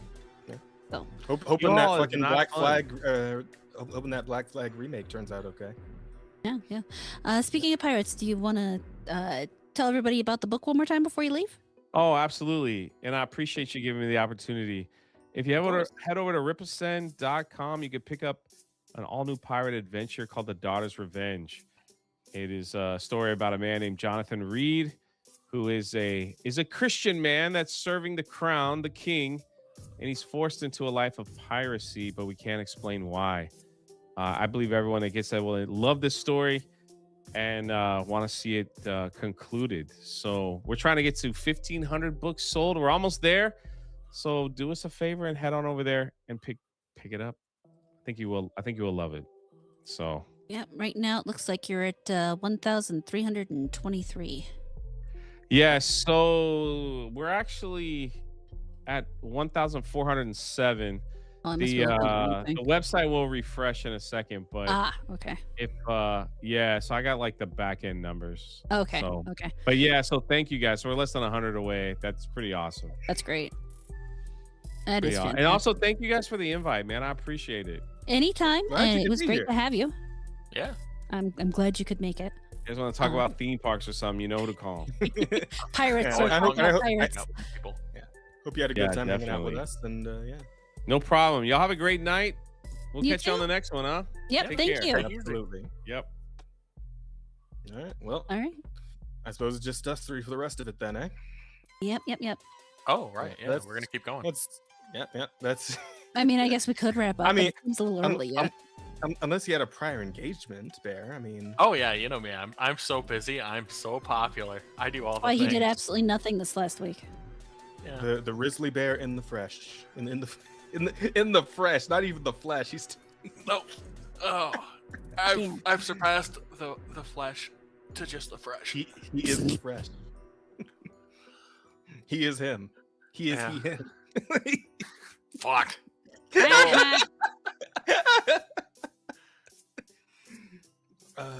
Clown. That's good. Ow. Ouch. I think she was talking about me. Oh. No, talking about both of you. Oh. But you said clown singular, not clowns plural. Yeah, between the two of you, Dumbass. you make one clown. Oh, fuck off. Oh fuck. We're that bad? Shit. I gotta pump my games. I need to at least be 3/5 of a clown. I gotta be Jazz. Oy. Well, I mean, Well, if anyway, anybody's 3/5 here, it'd be Jazz. But Well, if you said neither one of us are, two of us make one. He's not even at 3/5. His coonery has gotten him, negative Wow. points. all right, you fucks. there's other stories to talk about, including other stories of worrying adaptations. Turns out Baldur's Gate's back in the news. You guys want to talk about the Baldur's Gate stuff going on? Because it turns out Baldur's Gate's got a TV series that may be coming up on HBO. Continuing game story in works HBO from The Last of Us co-creator Craig Mazin and Hasbro Entertainment. Man, that's just who I wanted on this. The guy who helped make the fucking Last of Us TV show. Yeah, right. Ain't that something? I can appreciate that they told us outright that this is going to be awful. You're not if you are a fan of the game, you're not going to like it. Well, they said that they're not involving themselves with Larian at all for the story, right? Like they don't want to talk to them for any of the plot points for the characters, that they created. To be fair, I don't think Larian wants to be all that involved in it either. So Man. probably fair. on No, both I sides. imagine that was maybe a no from them. I see they're even so- taking some notes from the fucking the Witcher showrunners, right? Because like when the author of The Witcher showed up, they told him to fuck off. So like I'm at same kind of energy here, it would seem. Yeah, basically. Okay, let's get the whole story here, shall we? Craig Mazin, co-creator of arguably the most acclaimed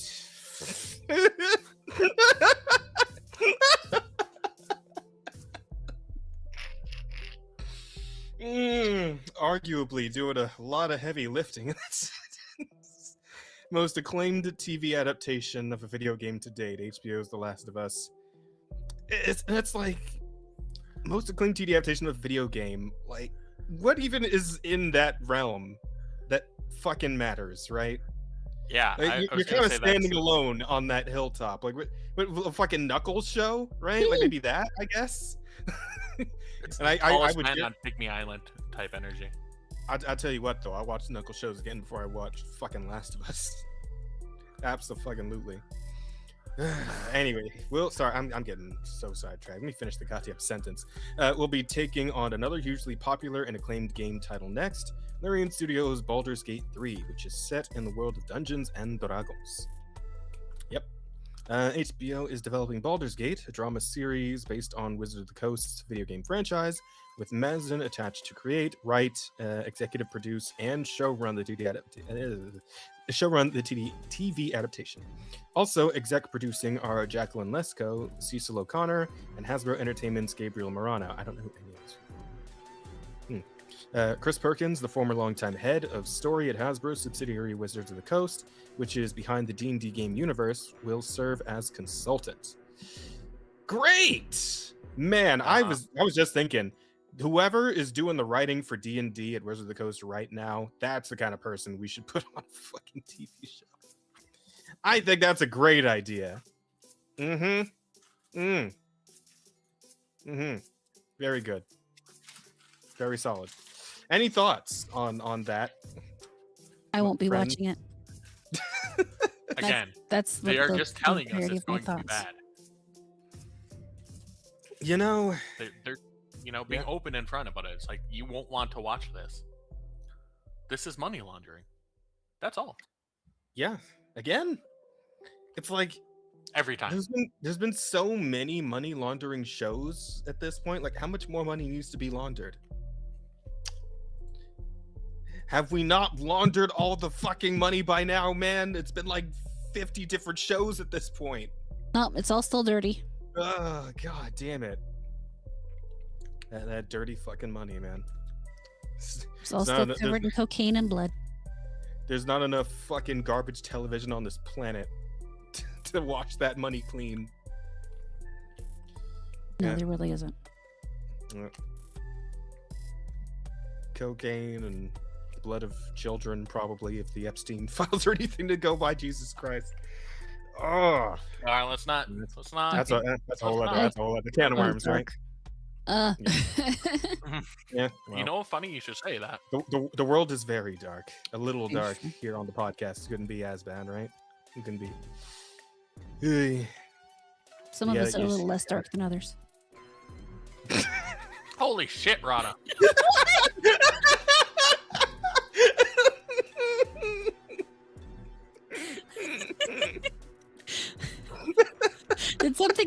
out my mouth.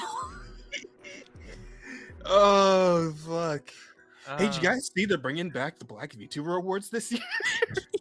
Yeah, I did actually. no, but I saw you trying to get involved in the white ones. I'm I voting for was. you guys. I will vote for Thank you. I listen. I will actually apply to the White VTuber Awards. But he was doing it against Shiro, right? Is that her name? So. Oh my It god. was just funny because Shiro means white. I can't wait for Woods of the Curse to butcher what Larian has done. Hey Temp, how you doing, buddy? Yeah. Good to see you. wait. Should we just like since we currently have an open guest spot, should we just bring Temp in? Yeah, if Hey they Temp, want to. Hey Temp, you want to come talk with us? You want to come do the rest of the podcast with us, Temp? We could use another head here if you'd like. Up to you though. Up to you. But yeah, we're chatting about the HBO thing. Oh fuck, where'd I leave off? Hang on. I don't know. Does it really matter? It's not like we're gonna Yeah. watch it anyway. Well, I mean, we should at least finish the article, right? Why? I don't know. Why not? Because we have plenty of other stories.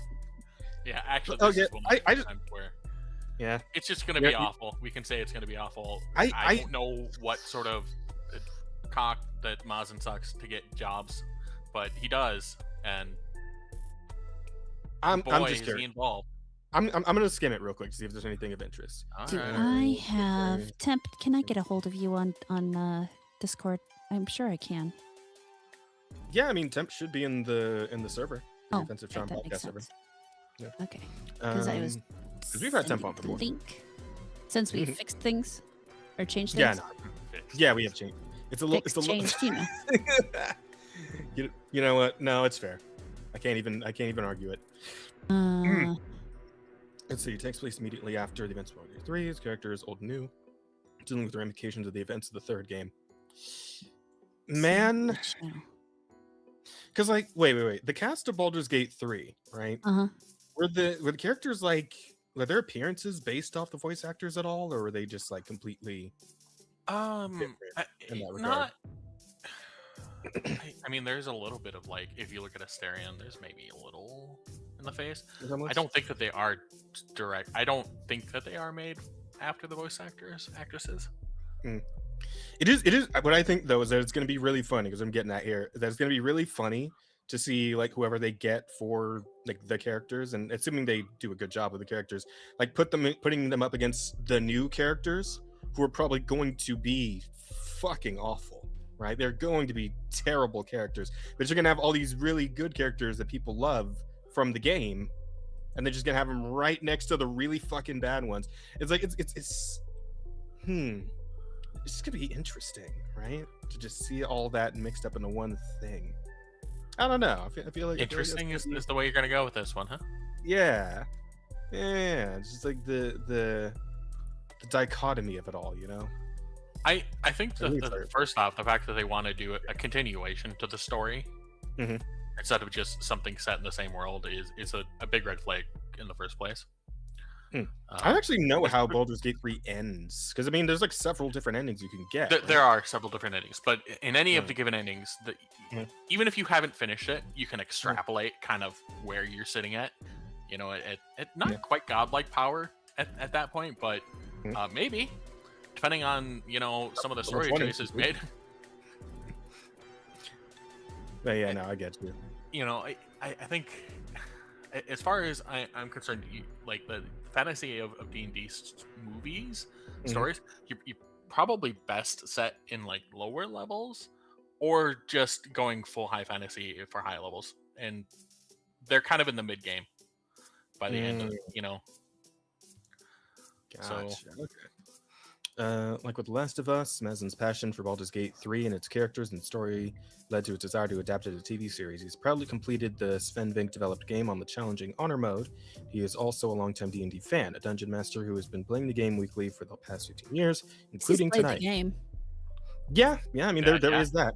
Yeah, after putting nearly 1,000 hours into the incredible world of Baldur's Gate 3, it is a dream come true to be able to continue the story that Larian and the Wizards of the Coast created.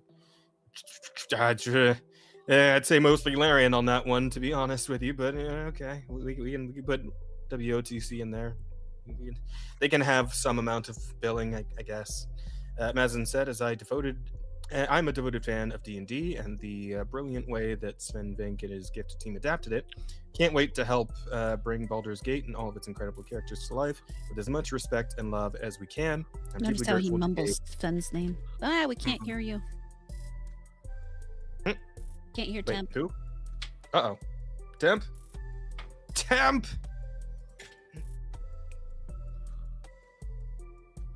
You're not muted on our end.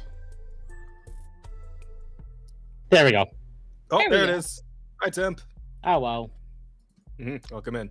Thanks for dropping by. Good to have Of course. you. But yeah, we're talking about this. I was going over the quotes here. And yeah, again, like the fact that he's actually played the game and apparently put 1,000 hours in. Like, I can't talk shit on him because I don't have anywhere near 1,000 hours in Baldur's Gate 3. So fair enough in that regard. Though, again, considering this guy had something to do with the Last of Us TV show, and just it's worrying. It is worrying in many ways. With no ties to another Baldur's Gate game in development, Mason has freedom over the direction of the story, making it more of a traditional show versus The Last of Us, whose plot and lifespan were determined by the existing games. As Deadline has reported, the post-apocalyptic drama is expected to end with its upcoming third season. Baldur's Gate slated to be Mazen's follow-up series for HBO, where he also created and executive produced the Emmy-winning Chernobyl. That's at least not a bad thing to have on here. I mean, I never saw it, so. I have a friend who Maybe- did, and he really likes it. Oh, yeah, well. Okay, fair enough. One win, one loss, and maybe 50-50 on this Baldur's Gate 3 thing. Or Baldur's Gate show, I guess. Not 3, right? It's Baldur's Gate 4, technically, to some extent. Let's see. Baldur's Gate 3 is designed to be ongoing, continue with different kinds of stories within the sprawling world of the game. Oh, so it's going to be like a more episodic thing, I guess? Fucking one show would shots? almost have to be. Yeah. Series draws deeply from the source material, Baldur's Gate 3, how it begins, how the game ends, and not so much from the first two games, which are not official source material. Well, yeah, because nobody gives a fuck about Baldur's Gate 1 and 2. At least not nearly as much compared to 3. Compared to 3, Bear. Compared to 3. Yeah, okay. Yeah, that's fine. Okay. He's so Those were great fucking stories. Well, I'm sure they Oh. were. I'm sure they were, but like almost no one actually played them, so. That's not entirely true. Well, okay, not nearly as many people. Do I keep having to like bring Baldur's Gate 3 into this? Not nearly as many as Yes. Baldur's Gate 3. Okay. There will never be another villain like Ironicus. So, anyways, At least, okay, there will never be one outside of Larian. Larian might go, yeah. Well, I mean, hey, who knows that new Divinity game, man? Divinity, Who knows what the fuck's gonna pop off in that one? So, you might just get your I have high second hopes. coming of that guy whose name you said and I already forgot. Fucking. He's so mad at me. It's not like you gave him a number or something. No. Oh, fuck. Okay, no, I'm sorry, Bear. I love you, buddy. Across the games are connected to Dungeons and Dragons lore, which Mazen plans to draw upon under the agreement with Wizards of the Coast. The TV series will feature both existing characters from Baldur's Gate 3 and new ones. It's expected to keep the D&D tradition of taking new characters who are not that powerful and follow their journey through adventures that make them powerful. Yeah, okay, fair enough.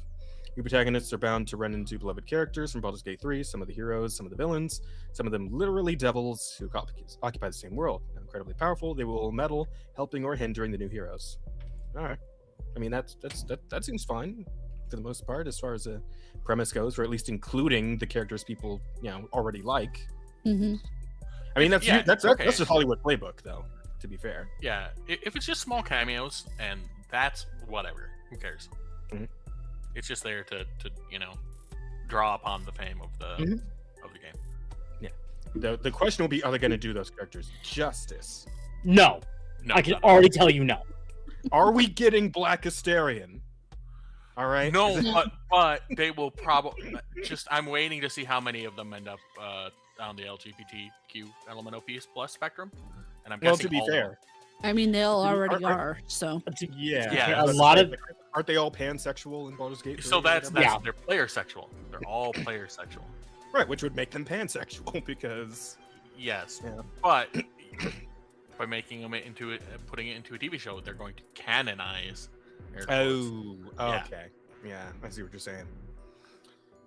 Yeah, I mean, I guess that'll all depend on whether or not like anything romantic actually stuck between them, and like because if we're going off, if we're including these characters, right, that means we're going with a canon like sequence of events for the game, Mhm. right? And like I assume we're gonna go with a canon that doesn't include like the player character, right? Your random created character Yeah, asshole, right? We're They going will with it. probably remove Tav. Yeah, They kind of have to, don't they? Yeah. yeah, and just go with a run through where you played as one of the cast, Yep. right? They get the actual cast. Yep. Or the route they do take. Oh god, what is the other character? They could do the dirge, Dirge. Yeah. which Maybe. would be kind of fitting, at least as far as the older Boulder Gate. I mean, if we're butchering Baldur's Gate 3, let's just butcher everything. I mean, if the Dirge becomes like the villain of this TV series, right? That means maybe. All right, maybe that could be interesting. Yeah. Possibly. Let's see. Let's get through the ideas for the like. Here's the thing, right? The thing about this is that like, there's so many ways this could actually be cool, but like, there's so little faith. Yes. Based on recent works, right? Again, we keep bringing up the fucking Last of Us, right? The Last of Us TV I mean, show, and it's hard like not to bring it up. and it's like every time I see it come up in this article, it annihilates another like I'm gonna say a sixth of the faith I could have had in this, right? And, Yeah, and it's I would already think come up that's more about than right. 6 times, I'm pretty sure. So, so at this point, we're already in the negative. You were in the positive to start with? Yeah, well, sue me. I'm an optimist. Yes, But, you're a broke optimist. Suing you wouldn't help. yeah. Wow. Holy shit! Why? She's not wrong, man. Fuck. Yeah, She's a- you called her your she's- best friend at the beginning of the night, and she took that fucking personally. She did. She did. But she's also proving it. Because Yeah, who else but your best friend says shit like this to you? Like, come on. This is real. This is real friendship. Yeah, man. Like, I mean, you just ask Temp. Like, Akko jokes about tasing Temp like on a regular basis. I mean, right? to be fair, I do have the collar, so Yeah. So, yeah. Yeah, but Temp Just- I doesn't just- Temp actually want it too? Yeah, that's No. not friendship. That's ownership. Yeah.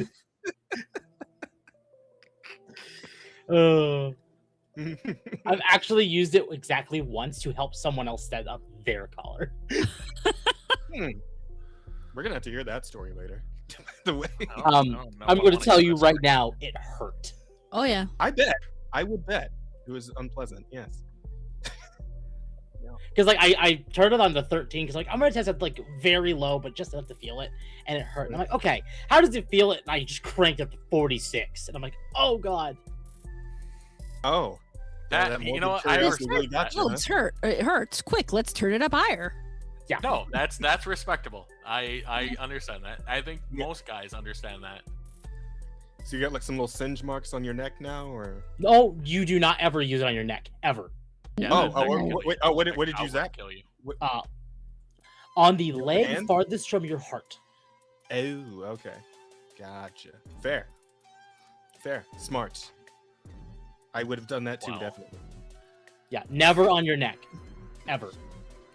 Yeah. No, which there are makes too you many wonder why important anyone nerves puts them on there. dogs. Hmm? Because it makes you wonder why people would like ever put them on a dog. Well, okay, so the one I have is human grade, technically, because it comes from a weird furry site. Anyway, Of course. but if you like a dog has all the neck fur. Even so, like, Well, neck fur, and then just They're in general, wired the way, different. Mhm. the way the skin hangs on a dog, Yeah. it is different than the way your skin is as a human. Yeah. yeah. Okay, but give me it's just a moment. Oh, you're good. I still feel like that'd be like horrifically painful, though. Even if. Only if you turn it up too high. I Well, yeah. mean, there are reasons and times for the proper application of an e-collar. Mm, The way certain people do it on the internet, they are not doing it correctly. and they're certainly causing their dog more harm and stress than they are causing any good. A well-trained dog on an e-collar, the e-collar really only serves to reinforce occasionally the issue to the point that you don't then actually need to use the e-collar. But the dog should also be well-trained before you're even putting the collar on the dog. So you should be setting your dog up. Basically, what Hassan does sets his dog up for failure in the worst ways. And what you're supposed to be doing is setting your dog up for success in every way. And then only using it when you absolutely to. Fair. Yeah. Oh, let me get back to this for a second. Ideally, you train them to a point where like there's a sound. Yep, there's a beep. Yeah. The beep is all that you would ever need. Yeah, the beep. There's a beep, there's a vibration, and then there's a shock. You should beep them first, and actually, a lot of times they will use the beep as a positive reinforcement. So they hear the beep, they think they're getting a treat. The vibration is obviously a correction, and the fact of the matter is, when you're giving your dog a correction, you need to give them a correction immediately. You don't yell at them a bunch of times and then correct them. You give them the correction immediately as you are giving them a clear, concise command so they understand what it is you want from them. And then if you have to, at that point, you go to the shock.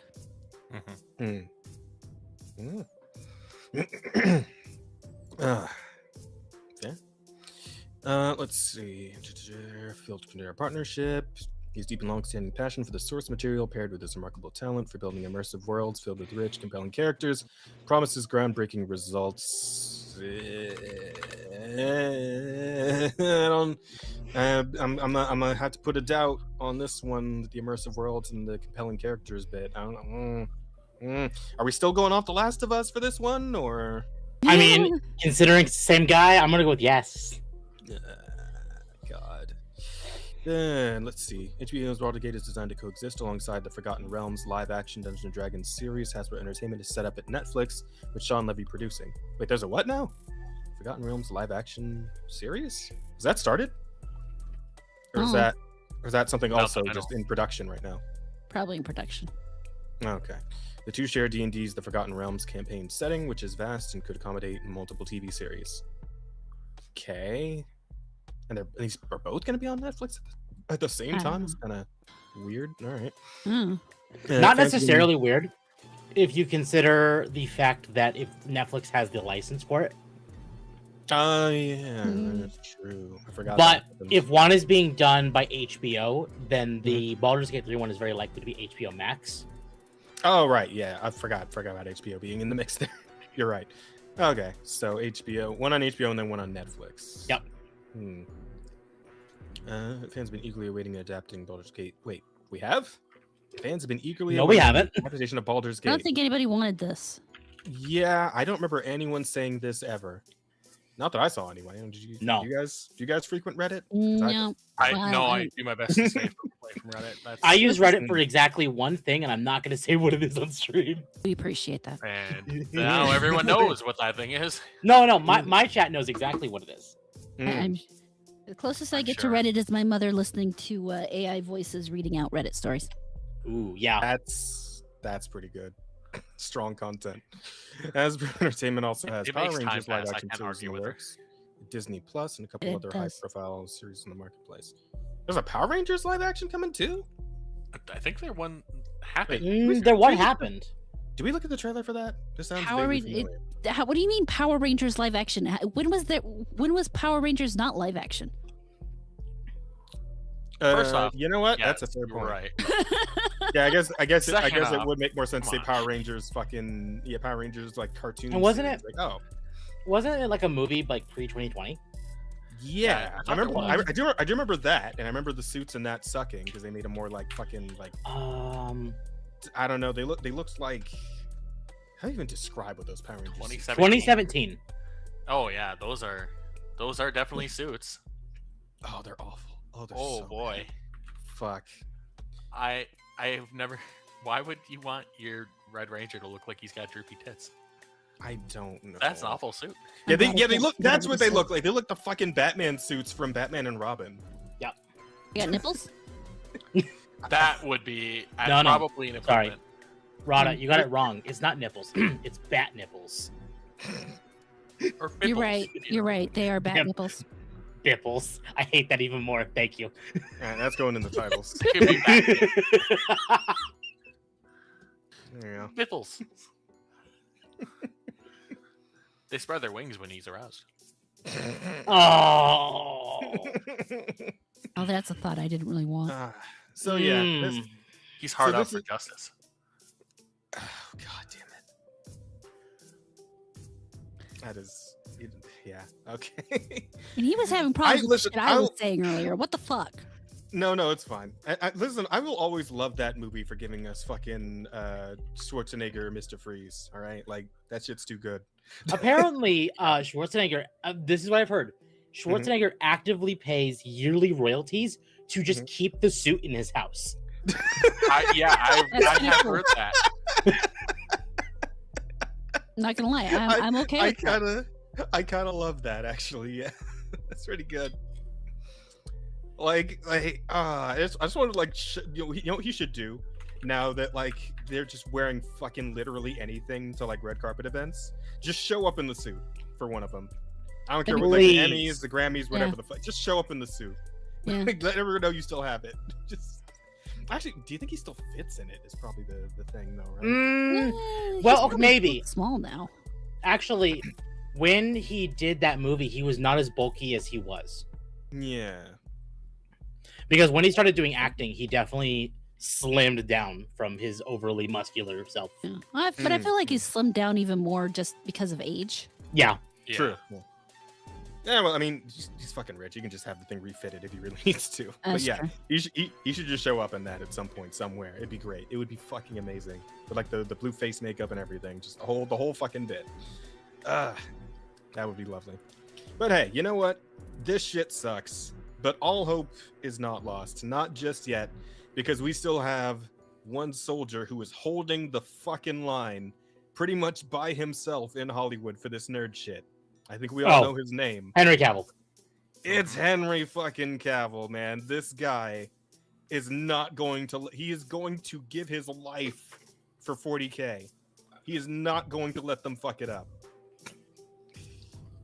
Which means they will probably kill him. But like for now, though, it's going okay. For now, though, he's holding the line. He's doing it. Emperor of Mankind, right here. All the writers went home except him. Why Henry Cavill is still correcting 300 lines of lore at fucking 4 a.m. for the Amazon series. While the writers clocked out, Henry Cavill stayed behind at 4 a.m., red pen in hand, guarding Warhammer 40K like sacred fucking text, man. I wonder how he reacted to the female custodies thing. I don't know, but I imagine he had to keep his reaction under wraps because of his position. Yeah, that's what I'm. Yeah, like GW's holding him at gunpoint or something like that. Something like that, yeah. Correcting lore, armor colors, even pronunciations. He's not just starring in Amazon series, he's defending grimdark purity from dilution. This isn't method acting, it's a siege. Now, to be fair, Fucking awesome. Love this what guy. he's doing is kind of also holding GW hostage. Is like, if you want me on this, you abide by my rules. Which, based on how GW is acting, especially with the rumors that came out like yesterday about that. Oh, what happened? Apparently, there's no proof on this one. You got a link for me? What's going on? I think I might. Hold on. Okay. But basically, what happened, at least I don't know if it's true. Games Workshop is suing the Department of Justice or Department of War. I think that ended up being a joke. I think that ended up being a joke. Okay. All right. Glad. Good. Because it wouldn't overly surprise me. It's fucking hilarious. I wish it was real. That'd be a really difficult lawsuit. It is a anyway. joke, and it's a joke based on the fact that they're going after another thing for big shoulder pads. Which is they're also going after deal with Void that? War. Have they not seen the 80s? Void War. Wait, so they would go after Void War, but not fucking Flash Gets? Like they're literally doing Flash- a Warhammer 40K parody. So just all over the place. Yeah. And they're not Space gonna... King is different enough Yeah. that GW Is probably it? doesn't see it as a threat. Okay, wait, Parodies let me too. see this Void Wars shit real quick, because like how you're saying it's different enough, but like what's the level here? What do we look Here, at? I'll Void show you the Wars. article about the Void War stuff. I'll throw it in topic. Yeah. Void Wars, start a cult, use chemical weapons, blow up the universe. I see. Am I looking at the right thing here? Wait, is it Void War or Void Wars, plural? Void War, and I put an article in topics. Oh, okay. Let me see. Let's see. Shares tab. Okay, I'm gonna say, just looking at this like image before we starting this video. This is stupid. that does look pretty close, to be fair. Yeah, with the fucking pipes in the head and the dog. And yeah, I mean, Void War is.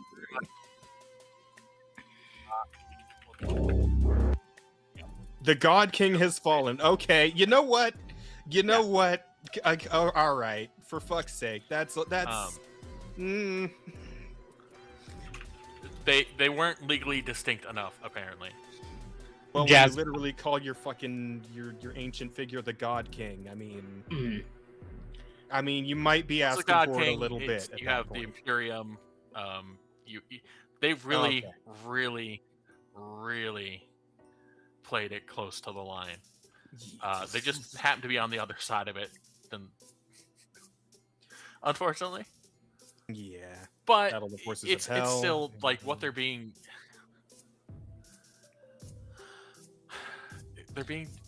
DMCA'd over having oversized convex shoulder pads with a metallic rim is the specific. Yeah, and that's definitely getting a little Pokemon with it, which that's fucking retarded. But like, that's way more than a little Pokemon with it. That's been a trademark of MMOs like WoW for years. Yeah, they would have no real ability to enforce this. That's why it's just a DMCA. Gotcha. Yeah, I will say though, like looking at the thing as a yeah, sorry about that.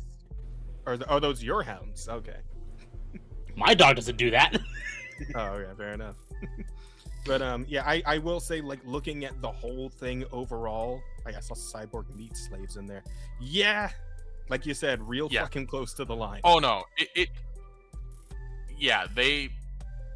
they're definitely, they put themselves at risk intentionally to make the game look like 40K. That was the whole thing, is they wanted that sort of thing. Right. Yeah, but they definitely could have tried a little harder to differentiate, right? Like, this ain't.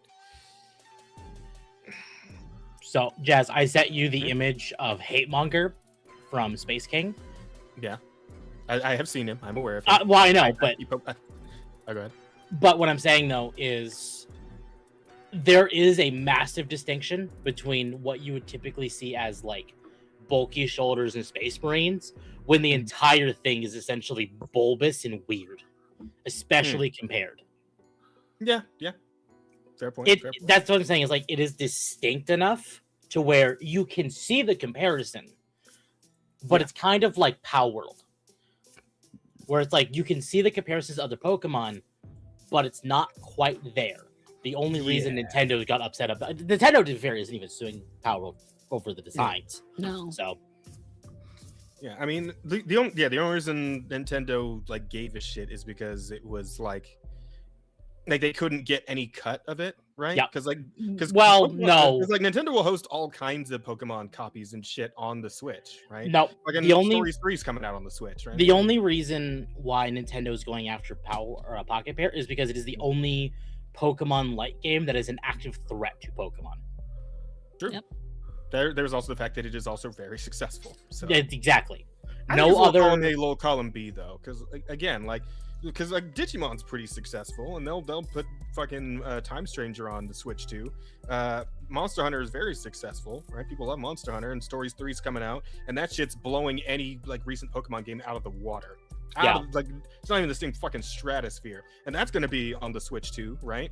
Yes. So the difference is, and this is what was early on in the lawsuit, was that Pocket Pair was using orbs or balls to catch the other monsters or the pals. So Yeah. it Spheres, was actually. so close to Pokemon, even though it shouldn't matter to begin with what shape you use. Yeah. Didn't they like turn them into cubes for a bit there before they just got rid Yes, of they them are cubes now. entirely? And- they are still in the game because I thought I heard that they just got rid of that To entirely. be fair, I think they might have gotten rid of it. It's been a while since I played Power World. One Same. second, I can ask. Last I played, it was gone entirely. You can ask the husband. Does does Power Yeah. World use spheres or cubes? What do they use now? Or did they get rid of them entirely? They still use spheres? Oh, They do? well, they're using spheres. Shit. Well, I Did they did go hear through that. a period of using cubes? No, they just stayed spheres. Okay, well, they haven't changed it. I think what they did Okay. do though is they did change it so that when you throw them, well, you don't throw them anymore, Yeah, and you you don't have throw them them go anymore. somewhere. They just pop up next to you, right? Yeah, Oh, okay. just pop up next to you now. The throwing the ball for them to be released from part. That's Okay. Wait, so how the fuck do you catch pals now then? you still throw You spear. don't- You still have- throw the spheres at them. Same thing. But Oh, that's okay. not what the lawsuit was concerned about. It wasn't concerned about the catching method. It was about the how you deployed them for battle. Oh, Yeah. okay. Got They, so yeah. fucking weirdly specific, but all right. Well, the more specific you are, the better. You know. Yeah. And I remember they were also like making a fucking shit about the gliding on the pals that could fly. Yeah, Right? and that They is had to change entirely that. gone. Yeah. Okay. So now they just have like normal ass Yeah, like they Legend have- of Zelda you have- gliders. Well, Mhm. you always did, but now it's just the pals Yeah. that offered or that were gliders just give you glider like effects. Bonuses, yeah. Yeah. Like And weren't they also trying to come for them for like the riding, like the ones you could ride on like four-legged yeah, pals? Yeah. But they didn't have to cave on that one, right? Like The you can still ride riding's still pals. there, as far as I'm aware. no, I don't think Okay. they changed on that. Okay, cool. Yeah. 'Cause, I mean, if they actually got them on that, they'd have to fucking get Monster Hunter on that shit too. Because like, Oh, they'd have to get all Like sorts Monster- of games on that. yeah, absolutely. Oy. But yeah, okay. But and that all aside, yeah, I can see why that happened with all that. But yeah, it's wacky, and I really do hope that because obviously Henry's putting a lot in to try and make sure that they don't fuck up 40K. Hmm. And you gotta love him for it, and I really hope that it all pays off in the end. And when this 40K show actually comes out and we see it for the first time, it looks like it should, right? Because the man's clearly putting everything on the line for this. Like he's given everything to this fucking this show based off this goddamn tabletop game. So I really hope it all works out. I really do. Plus, it'd just be cool to have a really good live action 40K show. Like the potential there is amazing. Like I could be a new a Game of Thrones for the new era, right? And if they do that show right, that shit could pop off like nothing else. And obviously Cavill's the right man for the job. Like clearly, the motherfucker's doing it. But yeah, just hopefully there isn't anyone trying to like get in there and like muck up the works with their fucking female custodies or any of that other goofy shit, right? So, but we'll see. Rooting for him, I really am. What else is going on? Oh yeah, this shit's hilarious. You guys heard about the Billie Eilish thing, right? The stolen land Emmys speech, was it Emmys? Yeah, Grammys or Something, Grammys. I don't I don't know, some speech Something, that I who didn't fucking listen to. knows? But yeah, she made a big fucking stink about stolen land and all that shit. You know how the Hollywood types do.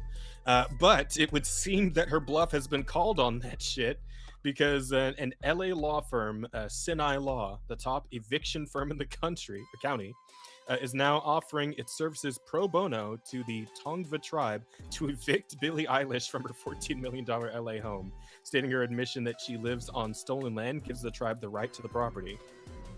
Which I think is fucking Oh, this, yes. Yeah. Oh, I'm it's so good. glad that being a love retard it. is actionable legally. Yeah. It's Like and we don't know whether or not like anything's actually gonna come of this. She's actually gonna get evicted from her mansion or whatever. No, but like probably the not, fact no. that it's happening Well- at all is really funny. yeah.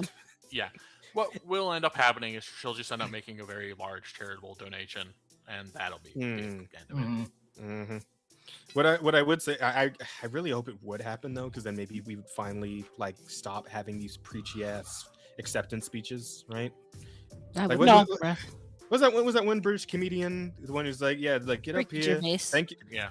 Yeah. Thank your family and your God and fuck off. Right? Nobody cares about your political opinions or any of that shit. Just do your actor, singer, songwriter, whatever the fuck you do. Get a word for it. Go home. Everyone Yep. here knows you're demonic cannibals, so we don't really want to hear from you. That is true. Yep. I mean, that's really the case. So That list is getting longer by the day.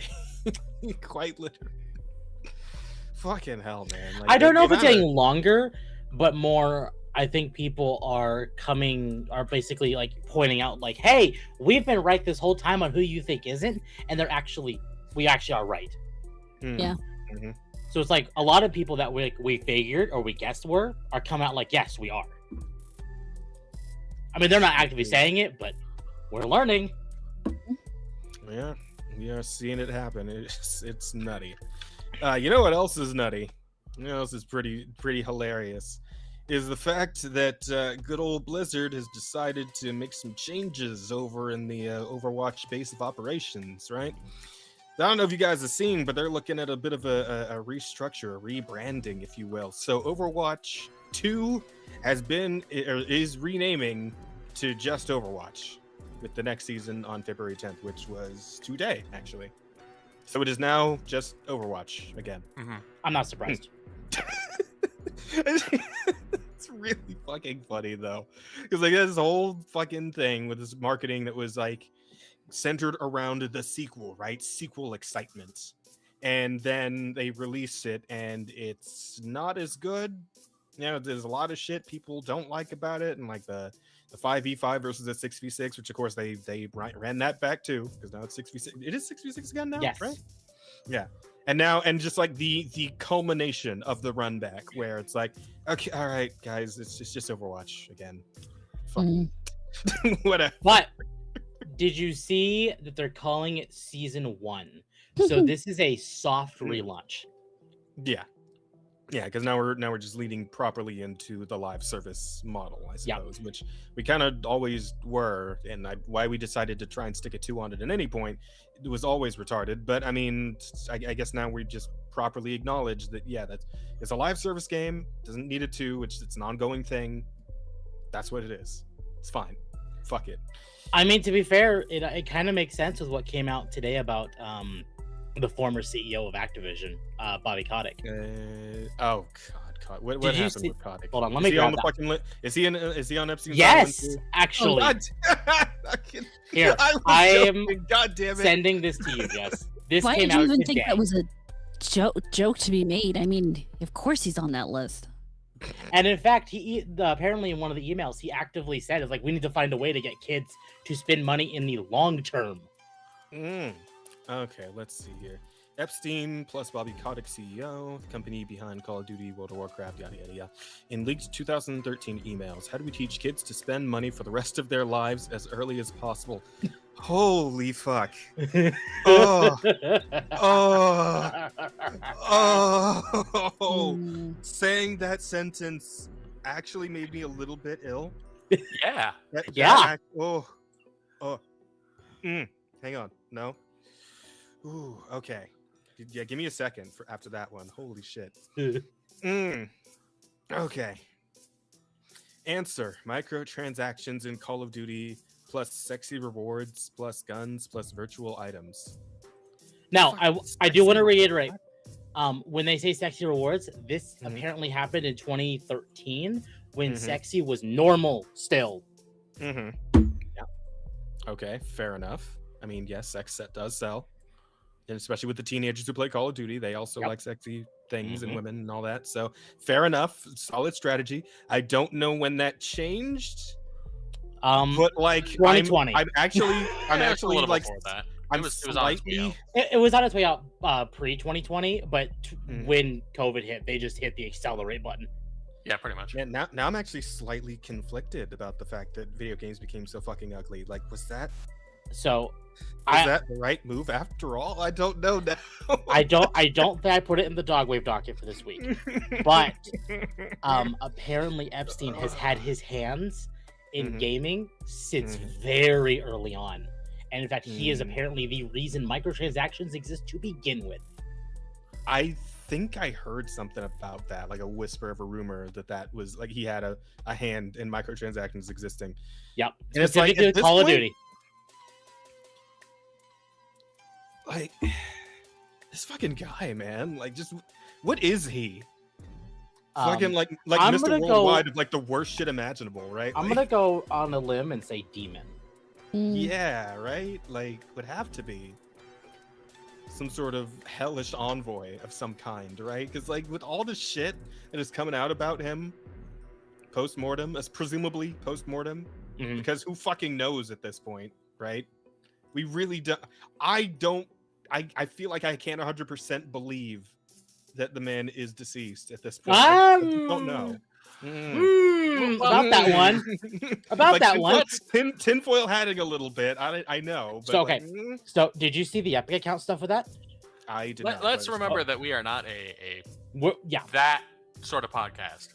Okay. Fair. So fair. there is an Epic account that has been playing Fortnite that in the new leaks for the Epstein files Yeah.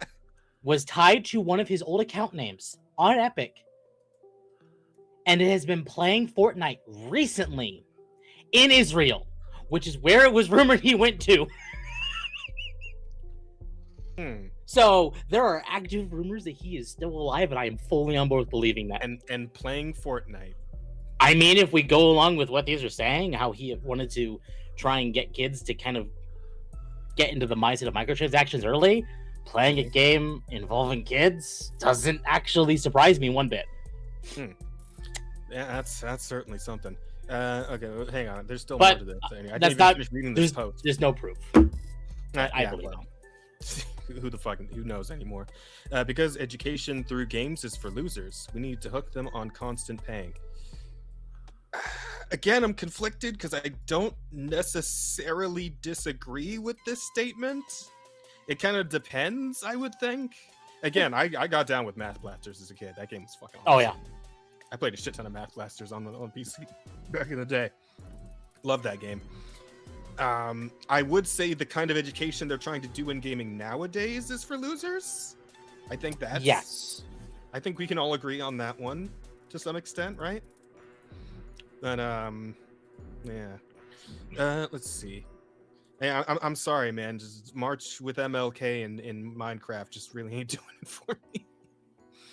Kodak's name appears over 300 times in Epstein's files. This isn't a conspiracy theory. These are their own words. Look around. That's exactly what kids gaming looks like today. Yep. To be fair, yeah, but microtransaction shit's getting worse all the time. So I guess I can't really argue on that one. Shit is wacky though. What were we even talking about? How did we get? I think it was Baldur's Gate 3 or Oh, Blizzard. Yeah, we were talking about the Blizzard Overwatch thing. Yeah. Speaking of, did we want to touch on the whole recent thing with the voice actor and all that shit? We didn't put anything in topics, but we can. Well, I did put this guy who's who's this guy? Oh, the game director of Overwatch, Aaron Keller is this man's name. So just before I actually play this, leading up, let's establish the sequence of events here. So a new character is being added to the game called Anran, I believe is her name, right? That might be a different one that you're thinking of. Is it not? Because they are, as far as I'm aware, releasing 10 new characters with this season. Yeah, but the one that's like currently the topic of discussion and argument and the shit on Twitter is the one with the flaming fans, right? Yeah, I like think her so. face and that whole thing. Was it that one or is it the older? Onran, one I supposed to believe. be? Like ANRAN. Yeah, Onran. Yep. Okay. Yeah. Okay. Yeah. So her whole thing is that they apparently released like some promotional like animated thing, and in that she had like a longer nose and like a more like, I don't know, like her expression was a little more like dour, I suppose. I don't know how to like put it, but I guess a more mature looking face, I guess. I don't know, but the version that ended up in the game ended up being looking a little more like fucking the other characters they've been recently on, like Juno and Diva, Juno, all the characters, etc. Right? Yeah, and like to be fair, I can sort of understand this on one level, because yes, Overwatch does have a same face issue with a lot of the female characters. So yeah, fair enough. But this ended up snowballing into the voice actor for the character coming out with a video that made the rounds on Twitter, actively shitting on Blizzard and I suppose the Overwatch team for, well, I mean, she did mention like, oh yeah, they're doing a lot of work, we're working real hard on it, but this is a thing that we really got to correct, and because they wanted to make the character look more like the one that they saw in the animation. And you know what, to be fair, fine. You know what, that's you know, I get that. I do get that, because I also have some issues when a character with an established look gets changed in a way that I don't really care for.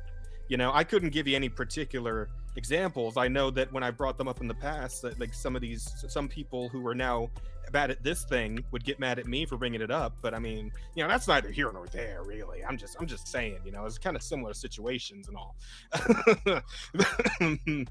But apparently Blizzard has listened and the team has responded, and our friend here has some words on the matter. So hey everyone, thank you all for the incredible reception to last week's Spotlight event.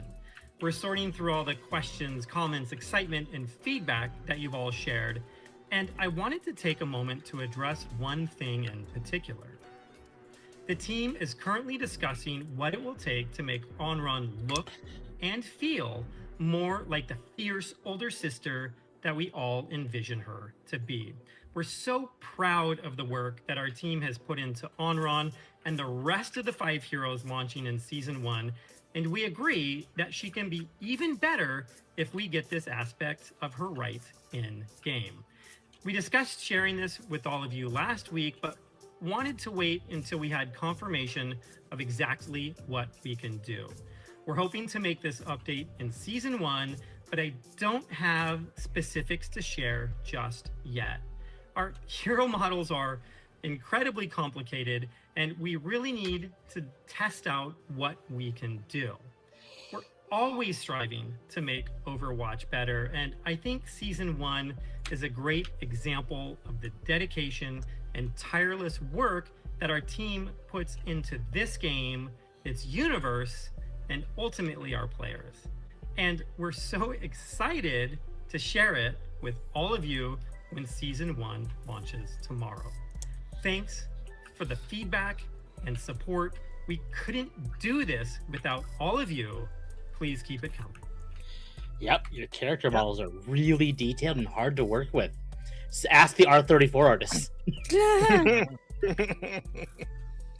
I do wonder if this will be like a proper resurgence for Overwatch, though, because it seems like they're finally like done shitting around. Like, I would have agreed if Marvel Rivals hadn't existed. Marvel Rivals player count has definitely shot itself in the foot, and it's really low than when it launched. But it is consistent. Yeah, it is. It is consistent, and they know what they want to do. Overwatch does not know what they want to do at all. Mm-hmm. Yeah, and it's like I'm of two minds about this whole, you know, caving to the complaining about the face model and all that, because at one point, again, like I said, I get it. They expected the character to look a certain way based on the content that was already put out, and then she came out with a completely different face. Mm-hmm. And, you know, getting bait and switched like that kind of sucks. I would agree with that, you know? Yeah. I would also appreciate it if, you know, when I bring up things like them reducing, you know, Lara Croft's bust size from the original version back in 1990, whatever. Like, you know, maybe people don't shit on me for that, because I feel like that's equally important in a way, right? Like, can we agree that like sometimes they don't need to change certain things and we could just leave the character as they were? I mean, I'm just saying, you know, maybe they got a bit of a sense of how I feel about some things now. You know what I mean? I'm sorry. Are you still whining? Damn, that's crazy.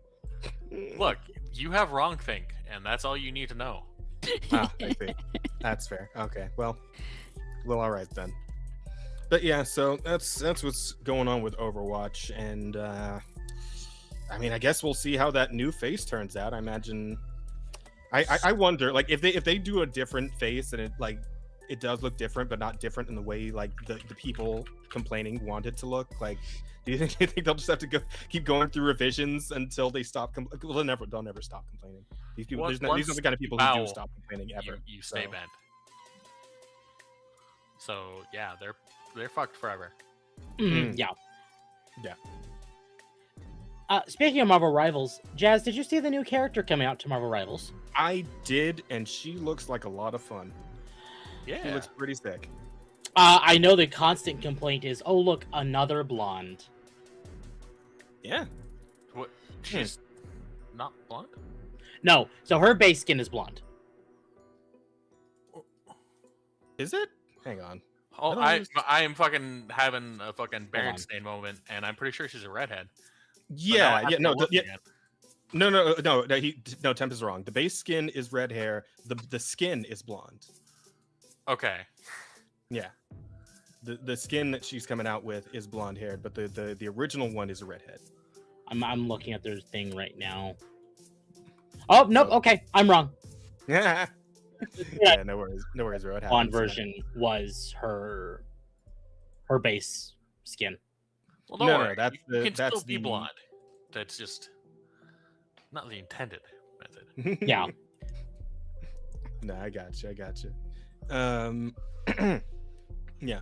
So yeah, and they just dropped that trailer like right as this shit's going on with Overwatch. So taking the moment, just like, hey guys, look at this cool shit happening over in Marvel Rivals. No complications or any of that stupid shit. You guys want to have some fun? We got some fun over here for you. They're going by the whole MO of do nothing and win. Pretty much. Yeah. Oh man, solid work. But yeah, that's kind of all that's really going on with Overwatch right now. Hang on, let me clear a few tabs here of stuff we've already discussed. This one, Blizzard shooting themselves in the foot. What's new? Pretty much. So this one's pretty wacky. I don't know if you guys saw this, but apparently the manga pirators are very much under attack right now, at least over in South Korea. They passed a major Copyright Act amendment cracking down on manga and manhwa piracy. Max prison sentence is now up to 7 years from 5. Fines up to 100 million won, which is 68k. Punitive damages up to 5 times the losses. Targets pirate sites, index link sharing platforms. It enables faster site blocking. So yeah, man, they're really trying to fuck up these manga pirators. Which, I mean, okay, it's a two-way street. Yeah. On one hand, I get it. On their side.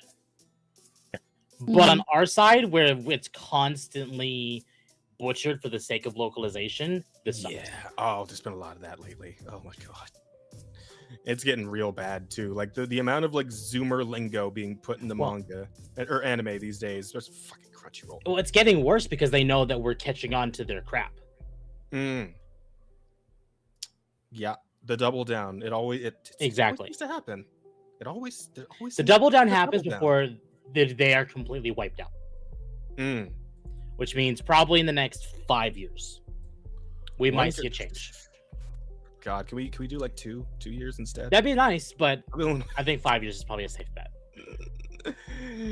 I guess, man. Like, how far along are we on the AI translators for these?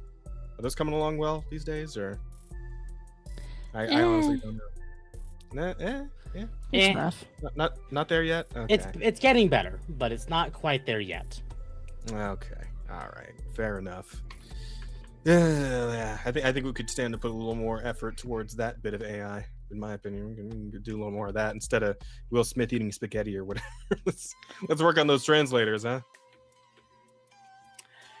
Yeah, it needs some work.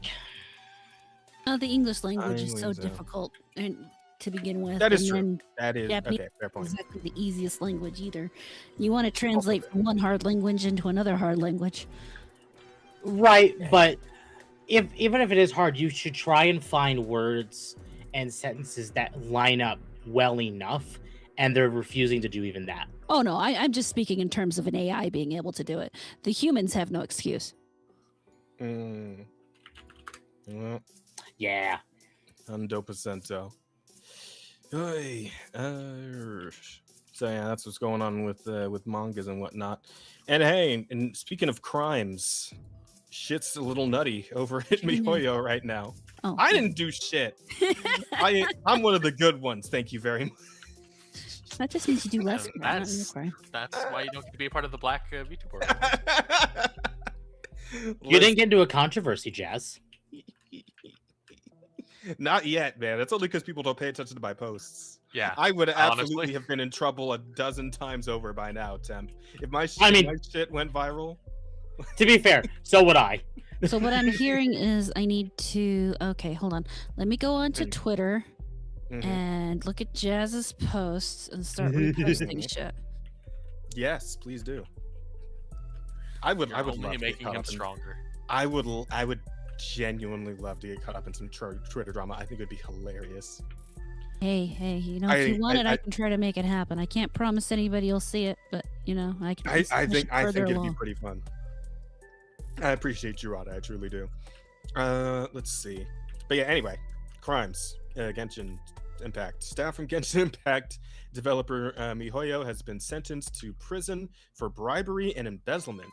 4 individuals were found guilty of abusing their positions for bribes and commissions.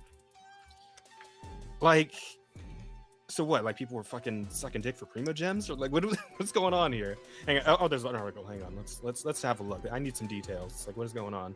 Let the black man read. I suck your dick for these primo gems, man. I can't, dude. But I can imagine it happening. I could absolutely see it happening. Oh my god! Like some gacha players are well beyond the pale. I'll just put it that way. Oh. But let's see. Genshin Impact developer MiHoYo has confirmed that 4 former employees have been sentenced to prison following bribery and embezzlement investigations. Company behind games like Genshin's Endless said the cases were well, we're not even mentioning Star Rail, huh? That's damn, So fucking fell off. to be fair, those 2 are the most popular games they have right now. Yeah, Star Rail fucking sucks now. But anyway, so the cases were uncovered through an internal investigation aimed at maintaining a fair, honest, and transparent business environment. According to the translated statement, 4 employees were found to have abused their positions to solicit commissions and accept bribes from partner companies. Oh, I see. Let's see here.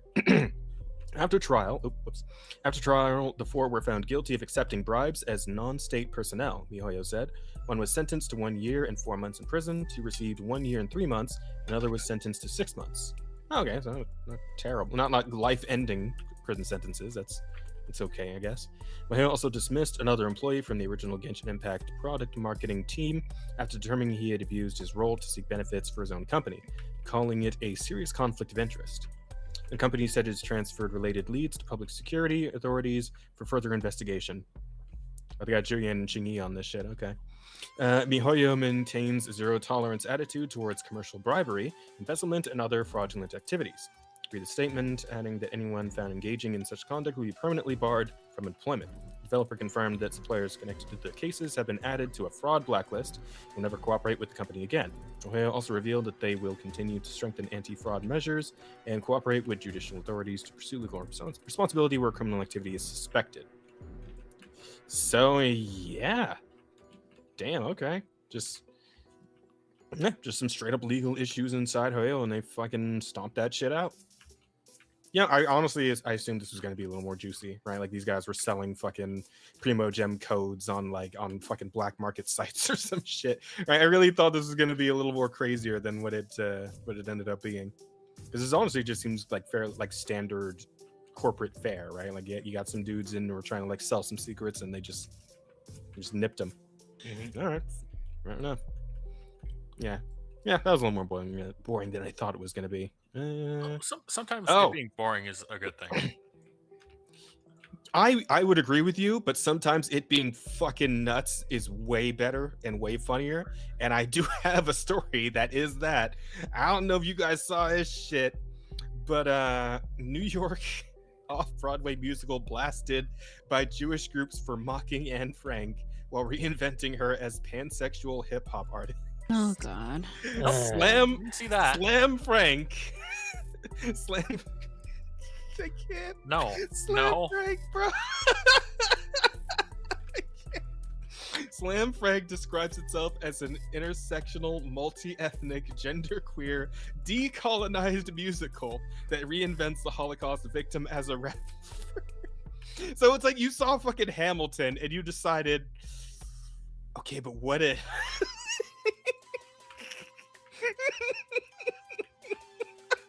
I'm gonna play it. I'm gonna play it. Name, put the plate down. I'm practicing. Oh. Relentless attitude. Fact All right, is I in. quit. Fact is that. I'm leaving. No, Goodbye. we normally have to get paid for this sort of shit, man. Come on. You get paid? We get super chats for something this awful. Oh, dude. Slam Frank in all caps for title.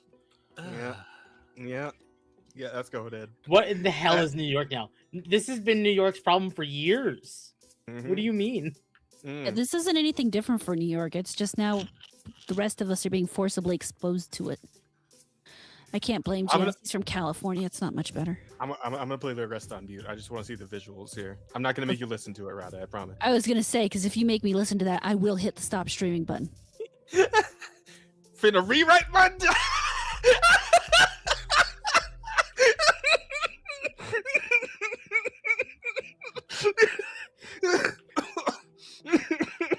Jazz, breathe. Oh fuck! No, bro. No.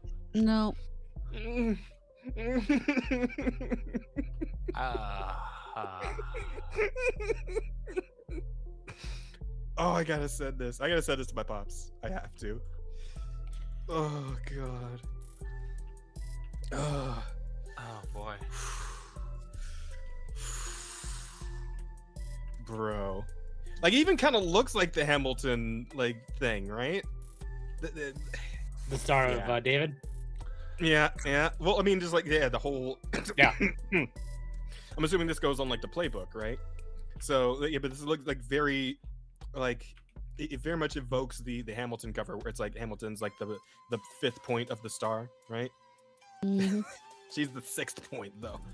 Also, hey, I think it says fight capitalism. And that would make sense given fight capitalism, buy our goods on Kickstarter. Yeah. Oh, it can't be serious. This has to be a work. This fucking has to be a bit. No. It has to be. No. I mean, it is a bit. Fuck on. It's not a good bit. It is. It's a great. Holy fuck! I'm crying. I'm actually crying.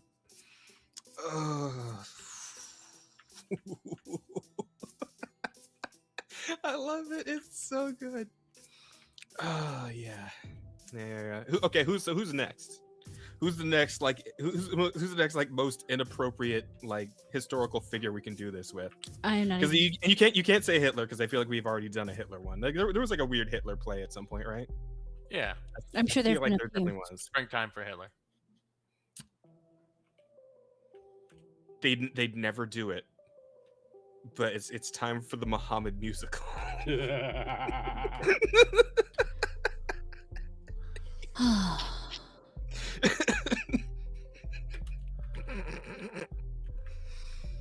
Oh man, I'd pay money. I would pay money for it.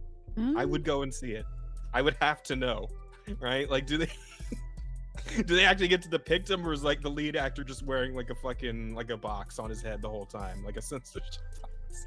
You know what the best part about it is that they're probably gonna race swap him. They're probably gonna make him black. Yeah, they'd probably make him black.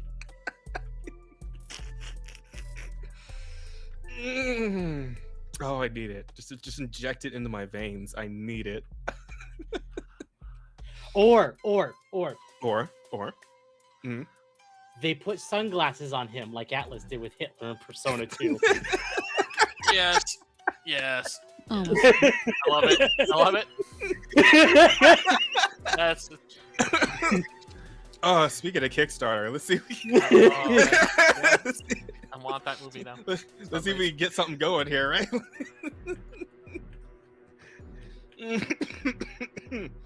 Oh fuck. Chat, if you see my cell phone explode, just all of a sudden, just ask Markiplier. He clearly has the money to do it.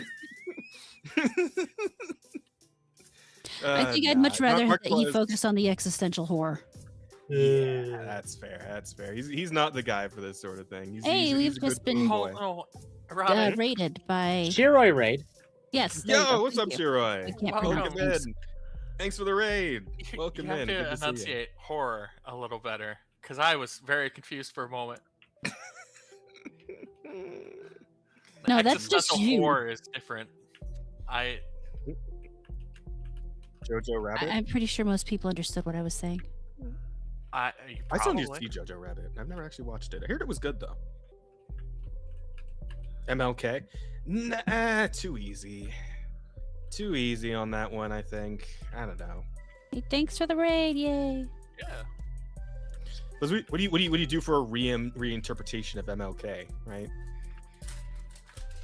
Like, do you just make him like a violent revolutionary instead? Like, do you just go full Black Panthers with it, or?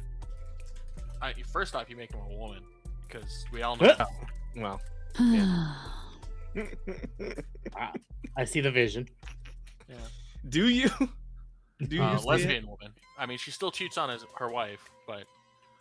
Yeah. Okay. It's a little more transgressive that way. No. It's not a woman. It's still a man, but he's gay with Malcolm X. Oh, yeah. She nailed it. She fucking. Oh my god. That's it. That's the one. It was always a forbidden love. Mm-hmm. That's why he was cheating on his wife. Yep. Oh fuck. That's something, man. That's Malcolm X may have been a Black Panther, but he was a kitty in the sheets for MLK. Oh. Powerful man on the stage, power bottom in the bed. Mm-hmm. Oh, worst shit imaginable, bro. Holy shit. MLK. He had a dream and then he had a cream. Oh. Do we put I have a cream in the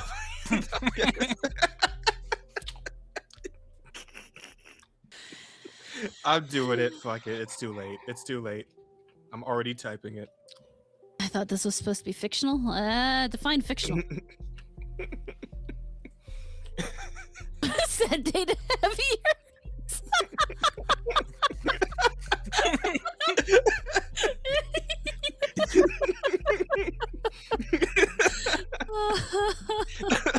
Look, I was broken earlier. This is just what happens. Yeah, that's fair. That is fair. Okay, so let's go to something a little less ridiculous. Okay, let's talk about some more serious topics. All right, let's talk about fucking Beyblade tournaments. All right, because this shit is real. The fuck? Right? What? Oh right, I read I about haven't these. heard of Beyblade since like 2000 or even before then. Rada, listen. No, this shit is real. All right, because the tournament is back, and a fucking Honda Civic is on the line for first place. Okay. Fucking Honda Civic. That's how you know it's a real tournament. The Red Line Rumble. All right. Look, before he decides to inflict any more torture on the rest of us, my birthday's this weekend. If anybody wants to get me a gift for having to put up with this shit, my throne is in my link tree. Anyway, please continue. Oh man. Second, third, and fourth placing prizes include Beyblade X parts.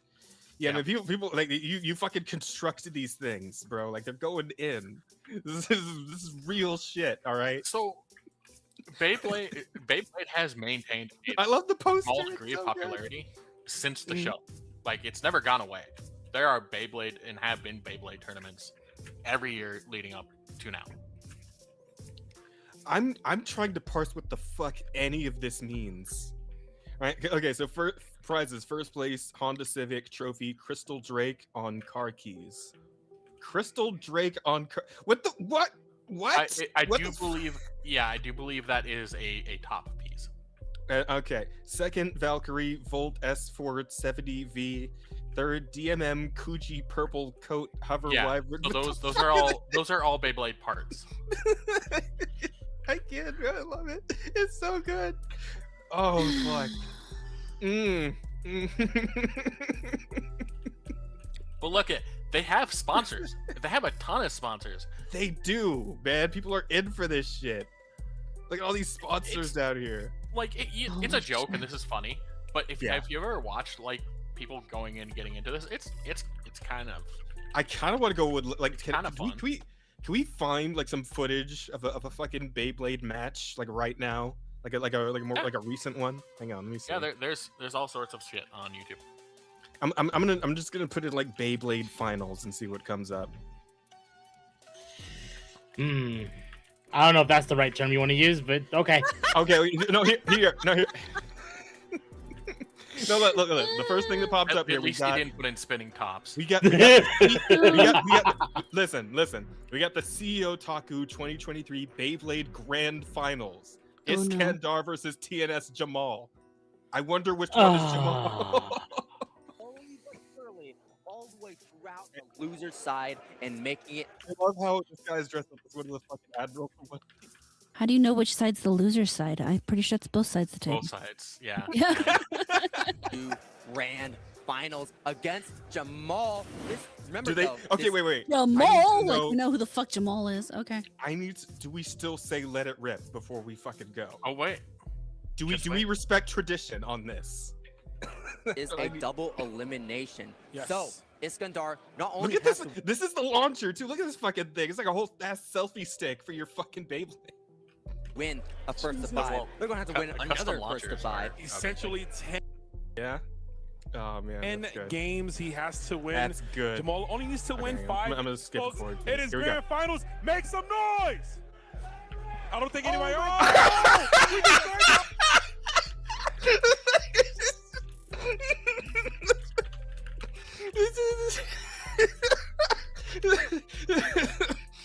I mean, what can you say? He stole the stage.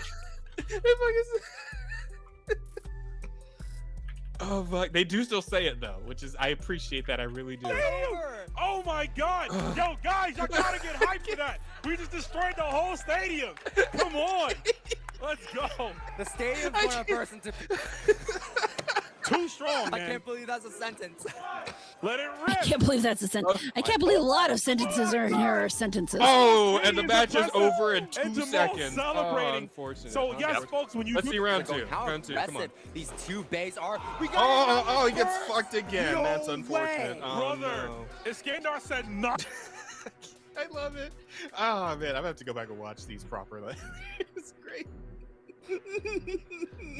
Oh my god. I love it here. I do. Of I course, do. Jamal cheated. Did he? I'm sure he weighted his Beyblade or whatever in the world they do. That is very illegal, yeah. I'm and sorry. Also Is certain other metal parts you're not supposed to use. Beyblade doping is the thing? Beyblade doping is a real thing. Oh, that could be a title. Oh. It's also a title, yes. Oh fuck. Beyblade doping, bro. Holy shit.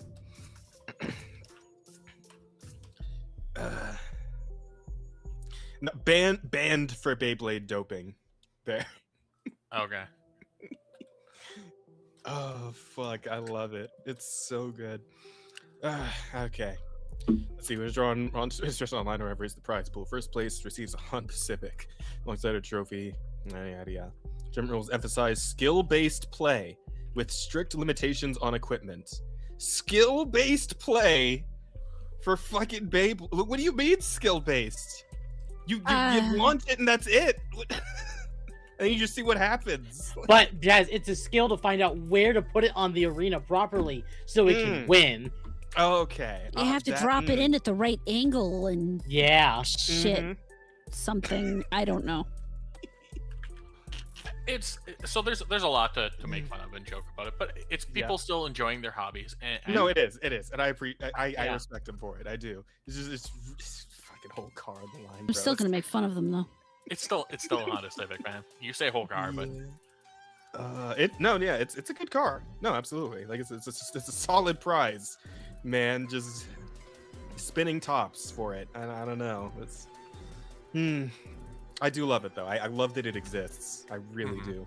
It's amazing. I would go and watch this if I knew where it was happening. Like 100%. Oh man, when I was going to conventions, right? I wish they had some shit like when I was going to conventions, if I heard there's a fucking Beyblade tournament somewhere in the venue, I would absolutely just head straight there. Spend the whole day there. I don't give a fuck. That sounds awesome. That sounds amazing. $40 entry fee. God damn. Okay. All right. I mean, to be fair, the amount it costs to buy an actual Beyblade today. Yeah. How much are Beyblades today? Like a tournament. Are they? Hold on. Are they actually readily available? I have to check in. No, I don't believe they are. There are. I know you can actually make a lot of money if you. Actually, there are actual Beyblade sets on Amazon. For like cheap. Oh, okay. All right, yeah, because I'm wondering, it's like how much are we running for the like Beyblades? $20 to $50 or $20 to $60 depending on what you get. That's not bad, actually. I remember how much I paid for a. Yeah, I had those Beyblades as a kid. tournament quality. How much were those fucking things? Probably over $20. Well, because I got like the whole set, right? Like that comes with like the plastic stadium and everything, right? Yeah, no, I did too. So maybe like 30, 40? Yeah, I think with the stadium it was like 60. 60? Yeah, that sounds about right. This has been like with the early 2000s, right? Yeah. 2001, 2002, something like that. Yeah, that's about right. That shit's great though, man. Like I want them to fucking figure out eventually how to just put like hologram generators on these fucking things, right? So we can get like the whole anime experience with a fucking dragon coming flying out of your goddamn spinning top before it goes to like kill the other one, right? Like I want the whole deal. I think that'd be fucking amazing. I want to see full on anime Beyblades in the future. And that's when they're gonna start costing money. That's when it's gonna be like $1,000 for a fucking spinning top, right? But I still want to see it though. I think it'd be amazing. Okay, so why don't we move on to one of the bigger? Why don't we move on to the fucking thumbnail story here? We've been bearing that lead for a while under a bunch of stupid shit. But Discord's having some issues lately, and no, Twitter they're is giving very themselves issues. Well, yes. I suppose that is more accurate, yes. And Twitter is very upset because Discord. We've been hearing a lot up and down the block about age verification and shit, like in different continents, like Australia and all that, and in the UK, of course, very much in the UK. But it looks like Discord overall, as in all Discord everywhere, is going to be starting to age restrict users from certain features starting next month, unless the user sends a face scan or ID. Now, correct me if I'm wrong, but I do believe that Discord has already had some issues of data leaks in the past. So, back in October of 2025, they had a data leak of 70,000 users. Wow. It sounds significant, huh? Which is after they implemented this same stuff in the UK and Australia. And guess which user specifically got leaked? The ones that gave their info to Discord? Yeah, well, that'd do it. That'd fucking do it. So yeah, everyone is very much telling Discord to eat a shit and fuck themselves. I know a lot of people are now canceling their nitros, right? Everyone I know has canceled their nitro. I'm not typically very active on Twitter when it comes to stuff like this. I will post what I want and do whatever. I've been so active, I've even tagged Elon saying, hey, you should, maybe consider buying this, and actively posting saying, hey, Discord can go eat a dick. Unfortunately, they just went IP, or they just went public. So that's a big part of why we're seeing this bullshit. What we really need is a actual competition. I mean, it has the same kind of quasi monopoly that Steam does, but without giving us as good service. So that is actually the big part of the problem, and I've been comparing it to Twitter. Discord is so big that almost nothing can replace it unless it's of equal quality. That's not true. I know, and I don't mean to interrupt you, but that was the same thought with like TeamSpeak. that was it doesn't take as much quality as you think. Well, no, it doesn't. It takes incentive. Yeah, I think this is giving incentive. The problem is there really isn't anything that is all that comparable. I mean, you have Root, you have Revolt, and that will do kind of the same thing that Discord does, but you can't use TeamSpeak to replace it. You can't use. I mean, there aren't that many ones that are really all that good. And even then, I tried to use Revolt for a little bit. I tried to go to the blockchain thing element, and those really don't resonate the same way. Well, is the big problem. Have the same problem of, like Twitter, this is where everyone converged. Because it is the only social platform that actively replaced Skype. Yeah, I was just about to say, it's like, fuck it, let's all go back to Skype. Skype is dead. Skype is literally dead. So is ICQ. Dig it up. It's the fucking meme of Shen Comics holding the shovel, right? In front of the grave that says Skype on it. Let's bring it back. And actually, the big reason why Discord blew up when it did is because people wanted away from Microsoft to begin with Skype. So when Discord came out, this was great. But because Discord is not tied to any major company other than themselves, it's hard to get into that same market. Yeah, you almost Yeah. have to have someone who just makes one. Exactly. And I'm not saying that's impossible, but I'm saying it is. You are more likely to have this kind of go the way it is now, or have someone buy it. Well, that's the problem. Since they went public, I don't think anybody's going to buy it. Very plausible. I do know the stink we made yesterday made them make a statement today. Oh yeah, I did see that. I don't think I have it in the docket though. Does somebody have a link to I it? can grab it. I quote retweeted it, and pretty much as soon as I woke up this morning and told them to go eat it again. Fair enough. Yeah, let's have. Well, here we go. I got it right here. See what they got. I hope it's the right tweet. Yes, got it. Okay, let's see here. We've seen some questions about our age assurance update, and we want to share more clarity. We know how important these changes are to our community. Here's what we want you to know. Discord is not requiring everyone to complete a face scan or upload an ID to use Discord. Right. They're just like because I believe the thing was like, what if it's something that has a like the age restriction tag on it? Like anything with a not safe for work tag on it. Yeah. And servers or channels, right? Servers or channels. And part of it, and this is something that people kind of skimmed over, except for specific people. You don't have to do face scan or ID, but they will have an AI running 24/7 to determine what times you use Discord and what games you play to determine if you are an adult. Yeah. I see. So say if you're someone that works from home and you're 24/7 on Discord, or say you're on like Cookie Clicker all day and Discord sees that. Well. Oh no. Yeah. Me playing some Monster Hunter Stories 3, bro. Exactly. Like, you think of a 10-year-old. I even joked around with it about yesterday, where I specifically said it was privately, where the way I actually see them doing this is pushing like, oh, if you're an adult, if you're playing stuff like Dragon Age Veilguard or Avowed or any of the top wokeism games, and then you're a child if you're not playing any of those. Because I could actually see that, because I do think there is a bigger company at the strings here. Yeah. Like how big? What are we talking? Well, there were rumors for a while that Microsoft was planning to buy Discord. And Discord is actually available on Xbox, unlike the other two platforms. Yeah. So I would not be at all surprised if Microsoft was kind of at the head of this. Yeah. And you think now that it's open, they're just gonna like acquire majority shares and just? Yes. Okay. Well, fuck. Which means this could very well be Microsoft.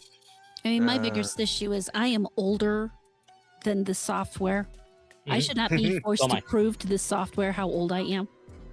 Yeah. Same, actually. Yeah, my account's almost a decade old. It's you should not. What?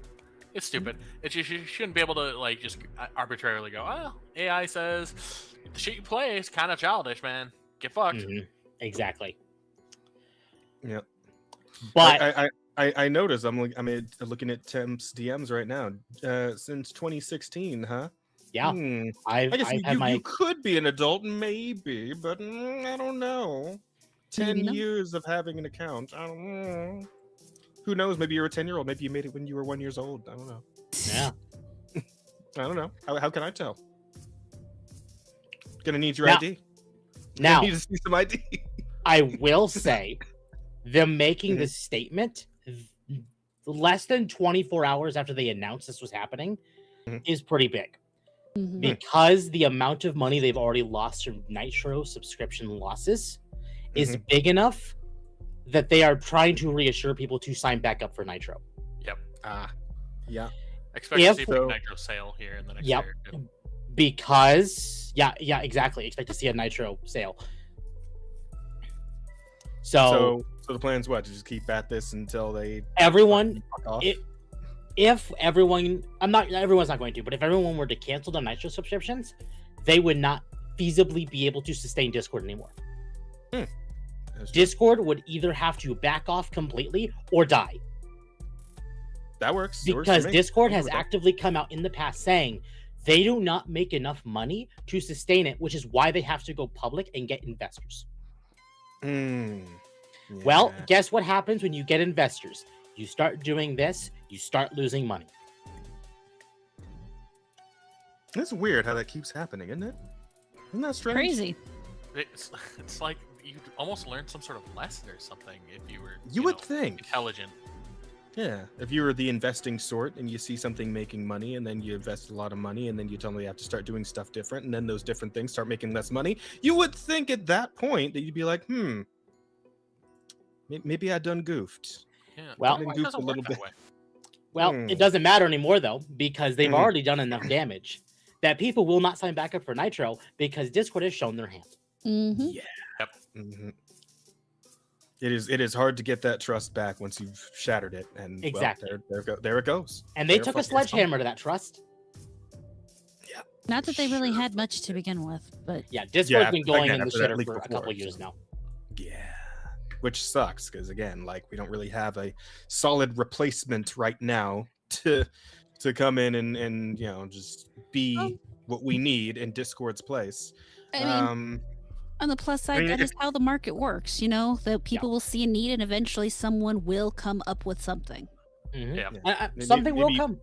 Maybe TeamSpeak will finish or stop dragging its ass and no. There are other TeamSpeak. No. Well, ironically, I've seen a few people mention Gilded. It's like Gilded's dead, and I wouldn't use Gilded to begin with. Because Gilded was owned by Roblox. Which means I don't want a Discord that's like Roblox. No, thank you. No, fuck no. Well, the reason Gilded died was because they forced you to trust or to link your Roblox account to your Gilded, and if you didn't have a Roblox account, you could no longer get into Gilded. And I was not about to get a Roblox account. It also doesn't help that the quartering was shilling for Gilded very hard. Yeah. Yeah, though when you think about it, Discord's already kind of like Roblox in some ways. If you some stories are to be believed, So we actually, I'm gonna grab this link for Jazz. We actually ended up learning who the CEO was. We did. Yeah, I did. I was talking about that. Discord CEO. Yeah. Is there anything else I needed from the statement though? No, not really. Oh, okay. It's a lot of everything's gonna be fine and. Well, we're going to use AI to determine if you're old enough, so most people will be fine because our AI is very accurate. However, you will still need to prove your identity if you want to, I don't know, change some settings or something. Oh, here they actually did address the 2025 breach. How is my age group data safe on Discord? Discord's age assurance experience was designed to respect user privacy. We are partnering with dedicated age assurance vendors who specialize in performing these verifications in a privacy-forward way. These vendors were not involved in the September 2025 data breach of our customer service agent. They weren't. I see. Can I get the details and data on those vendors then? Names? Here's here's the problem: is Discord has been saying for years that they don't hoard your data. Well, if you don't hoard our data, why did this breach happen? Oh yeah, this is Humam Siknini is an Israeli management consultant, financial technology entrepreneur, technology and video game industry executive who has served as the chief executive officer of Discord. And if I'm correct, I have not seen where he works, but I've heard rumors that it was either Activision or EA. Both terrible options. Yeah. I don't know which one is worse there. EA? Probably, right? Yeah, probably EA. Of the two, the worst. The worst option there, I would say. But, yeah. I did not scroll down. I cannot verify anything you scroll down. That's on you. Yeah, you should know better by now. I regret nothing. This was a good scroll I just did. I will stand by this scroll. Thank you very much. Yeah, if the funny hat men are mentioned, scrolling down is a mistake. Yeah. Definitely. It's real CEO. Yeah. Oh god. Yeah. Some stuff obviously. Fell for it again award. Yes, we work in overtime. Yeah, I'm sure an alternative will show up, or someone will try and someone with a deep enough pocket will try and buy it. Yeah. If enough eyes, again, I know people don't like Elon, but I mean, if enough people make a stink about it, I was just gonna say it hasn't stopped him from using Twitter. So exactly. I don't know that Elon would buy it as much as he would try to incorporate some of the features into Twitter, because his entire goal is to make X the everything platform. Exactly. Yeah. I mean, I don't know how I would feel about having to use X as my Discord experience. That's kind of where I'm sitting too. Just yeah. And look, out of every big wig billionaire, whatever, out of all of them, I'd rather have Elon than literally the rest of them. But even then, sure, I agree with that, at least insofar as it goes. If it has to be someone, it might as well be him. Yeah. But could it just be not anyone? Could they just reverse changes and everything goes back to the way it was? Sure. Will they? Yeah. No. Well, actually, there's a decent chance of it if we keep up the pressure of making them lose money. Yeah, there is that. Because unlike the UK and gonna spook the Australia, investors too. So. Exactly. You piss off the investors, you start making them lose a lot of money, something will change, and they will have to reverse this. Unlike UK and Australia, where they bent the knee, they will not bend him here. Americans will not. No, it's UK and Australia is completely used to bending backwards for corporations. So. Exactly. So I did see some people begging Steam to just make a Discord, and it's like, I mean, ironically, we were joking. I do trust Gabe. We were joking about going back to Steam chats, Steam voice chats. So, if Steam had a longer memory, like if they kept your shit for longer, Steam would be it. It does have a lot of the functions you would want over Discord. I mean, it already has most of my games in it, so that would really make sense. They could just, I mean, because you can't really, the big problem is getting something that allows people to build the same type of community that they do on Discord, where it's a little bit insular, but, still just open enough that you can get people in easily. And that I think is the hard part, allows people to kind of curate their own special little realm. And that I think is the hard part. Yep. I mean, Steam already allows R234, so yeah, and whole games of it. So. Yeah, a lot of them. Want to even think about that? I've seen things and I don't want to remember them. So. I mean, we all know Ast is a fan, so yeah. I try not to look at the games Asta plays. As much as I like him, I'm kind of glad we're not Steam friends. Damn. There's a reason. Surprisingly, he doesn't jump onto the Goon games. Well, okay. Invisible or Are you sure about that? Because Steam has a hide game option now. Yeah, so let me rephrase that. So surprisingly, he doesn't show off when he. There we go. Which I can appreciate. That's enough, man. It's like I don't need to know that. I don't need to see it. Yeah. So, like Tim said, I suppose we'll have to wait and see how the pressure affects Discord in the long run here. Hopefully, they'll just fuck off with this, and we can all just go back to normal and not have to worry about it. But well, things are seldom that simple these days. The change does go over in March. If it was immediate, nothing would change. But because it is a month window, we have time to essentially beat them senseless. Works for me. Might just gonna have to go ahead and do that. But hey, it ain't all bad. It ain't all bad out there. There's some good news here and there, some feel good stories, and wouldn't you know it, good old Sandfall has another one for us. You guys love the Clear Obscure people, do we not? Of course. I do. Did they already announce a new game? No, not that good. Not quite yet. Oh, but on top of us being huge fans, who's huge fans? Fucking France in its entirety. Oh, I heard about. I think I know what you're talking about. Yeah, France gives 28 Clear Obscure developers a knighthood and says video games have reached a new level of recognition. No, they haven't. Well, I mean, in a way they have, in a way they haven't. For France, yes. For everywhere else, no. Like people still don't respect the art, but they want that fucking money. Yep. You know that.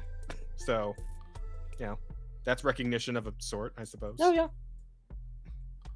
But yeah, these guys have been knighted. In a ceremony held this week, the developers were made Knights of the Order of Arts and Letters, an honor previously bestowed on Legend of Zelda producer Eiji Aonuma, Super Mario creator Shigeru Miyamoto, and Rayman designer Mikkel Ansel.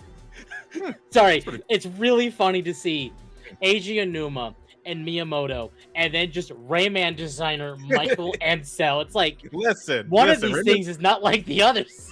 No, hey, Rayman was the shit back in the day. I'm not saying it wasn't, but comparatively, and well, yeah, fair. And fucking Origins and Legends were both really good, fun games. All right.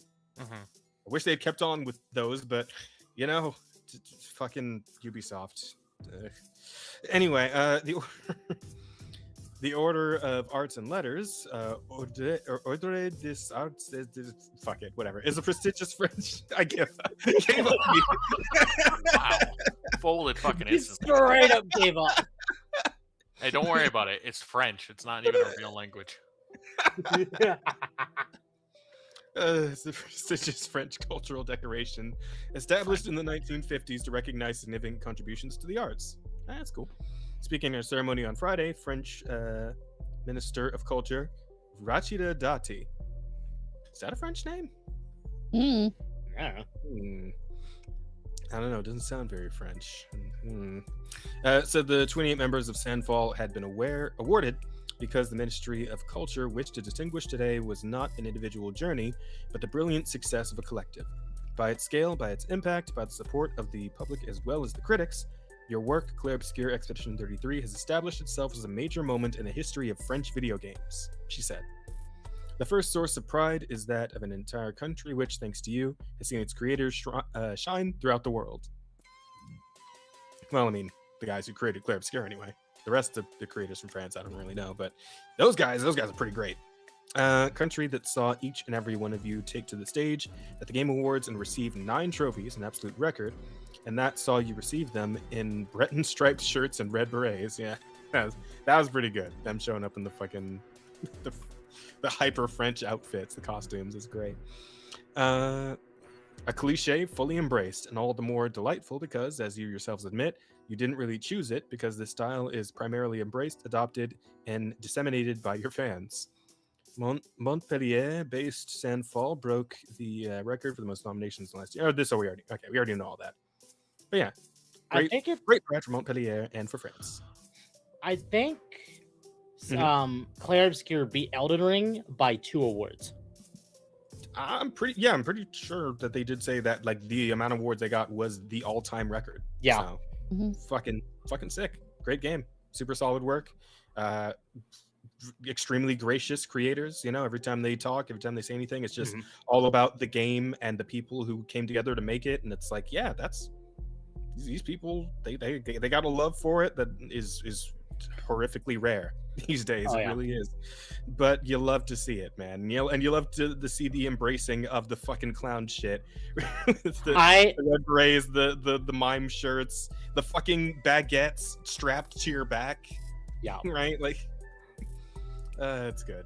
I remember when we did the Game Awards React stream that Akko was losing his shit because they were wearing these outfits. Like, oh my god, they shouldn't be wearing these. It looks so dumb and it's French.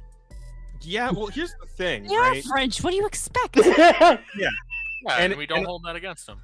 Yeah, and maybe just a little. It's the only reason they don't get a 9 out of 10. But no, absolutely. And like it's indicative of what gaming should be, right? And that's people who are dedicated and extremely passionate about the work they do, but completely unserious about it at the same time, right? That is the epitome of what a game designer should be, in my opinion. And that's what these guys absolutely are. Just look at these fucking idiots. I love them. They're great. No, they're people who love games and play games and want to make great games. That's exactly what a game dev should be. And they're goofy fuckers right on top of all of that. So gotta love it. It's great stuff. And in a somewhat related story, which is also kind of funny. Apparently, Expedition 33 art book was confiscated by government officials who think it's an ancient relic. Yeah.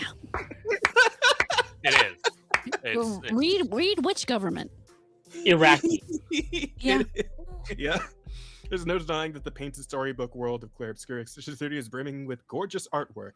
Perhaps it's almost too gorgeous. At least that's the funniest way to parse a mishap shared by an Expedition 33 fan who tried importing a special version of the game that came packed with an art book. Monolith set of Expedition 33 is a collector's item that includes a steelbook case for Sandfall Interactive's lauded RPG, music box statuette, and a 48-page hardcover art book. I don't want that statuette. I was about to say, did you manage to get this one? No. Or no? Unfortunate. Pre-orders went live midway through 2025 and only began shipping in January 2026, but not every copy reached its destination safely. So says Redditor Ahmed15252, who shared pictures of a letter they had received from the Iraqi government explaining why customs had taken the material for further inspection. Holy shit. The quote. The parcel contained an art book with drawings of monetary value, the notice reads. Yeah, no fucking shit. This pack was, what was it? Like, this thing was like $150 or some shit, right? Yeah. That's actually pretty cheap for a modern day collector's edition. Yeah, especially with actually the statue. I couldn't buy it. Sorry. I see Gabby's comment in the chat. The game was made with the power of friendship, cigarettes, and baguettes. Yeah. Exactly. Letter later Letter later specifies that the art book has been referred to Iraq's Ministry of Culture and Antiquities for further study. Another document included in the notice shows that the art book was expedited to Iraq's Directorate of Investigation and Excavation. Here's what it looks like for reference. You know what? I think this is bullshit. I think there's an Amarada somewhere involved in this government bullshit that saw it as like accusing me of theft. I said there's an Amarada, not our Amarada. Yeah, but you're Amarada. just awful like you say I would steal somebody else's shit. Just another Cthulhu monster just stole this stuff. It's not this one. Listen, Rada. If you had the resources and it was right there, and you could make up some bullshit to get your hands on it, and no one would ever know. Purchase it legally. Okay, fair enough. Merchant my freaking honor. What the fuck? I need to get my husband in here on this. What honor? This can't be for real. Oops. Ahmed wrote. They acting like it's a Mona Lisa painting or something like that. Later said in a reply to a comment on their post, I don't know what the hell went through their minds to assume it's an ancient book. They added in yet another comment in the embed below. You can scroll to view the letters reportedly sent to the fan by the Iraq government. Yeah. Fucking government, man. What makes this especially funny, though, is that someone at Customs had to open the collector's edition and rummage through it before interpreting it to be an ancient artifact. Meanwhile, the actual name of the game is visible on both the steelbook case and the painter's replica. Maybe someone at the Iraqi Customs read the news that Sandfall Interactive got knighted by France and assumed the art book had historical significance. I guess so, kinda, technically. Now. I guess it kinda does, to some extent. Why are you defending yourself in chat, Bear? What the fuck?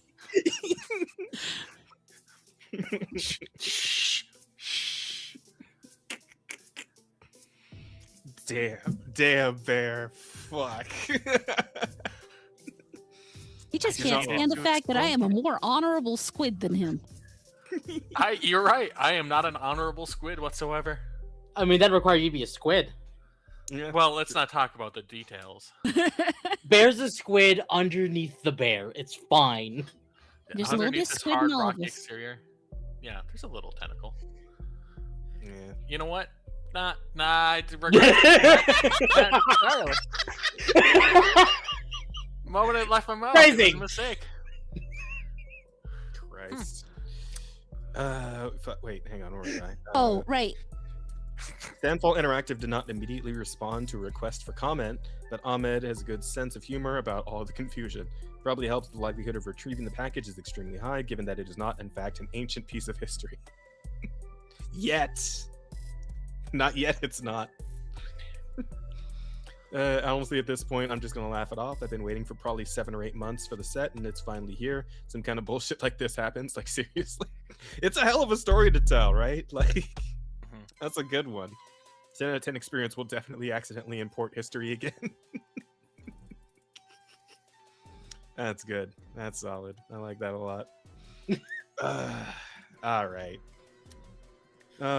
That's so I got one last thing I want to just put up here for a second because it's real funny because it's also about art that may or may not have been stolen. So, good old Relooted finally dropped. Did you guys know? Did you guys know that Relooted dropped? I think maybe most people didn't. I base this only on the fact that the all-time peak of the game on Steam since it released yesterday. Was this yesterday? Today, actually. Today, okay. So today, all-time player count 57. This game got buried, by the way, by another indie game that came out today. What was it? Mugenics. Yep. Yeah. Oh wait, didn't you talk about Mugenics that one, player Rada? count versus? I haven't played it. I was playing it today. It is actually quite fun. Oh, hang on. What's Mugenics? I know I talked to you about it on Dogwave. I think you did, but I don't remember what. I'm assuming it's spelled like it sounds. It's eugenics, but with Mew. Oh, the cat thing, The cat right? game. Yeah. Where there's like you got to rescue the cats, but some of them might be like evil monsters or whatever. Yeah. Damn, blown out of the water by fucking Mugenics. That's like Mugenics player count compared to Relooted is astronomical. Oh wait, is this the one? Oh, this is the Binding of Isaac guys. Yeah. No wonder. Yeah. Okay, now I remember this. Yeah.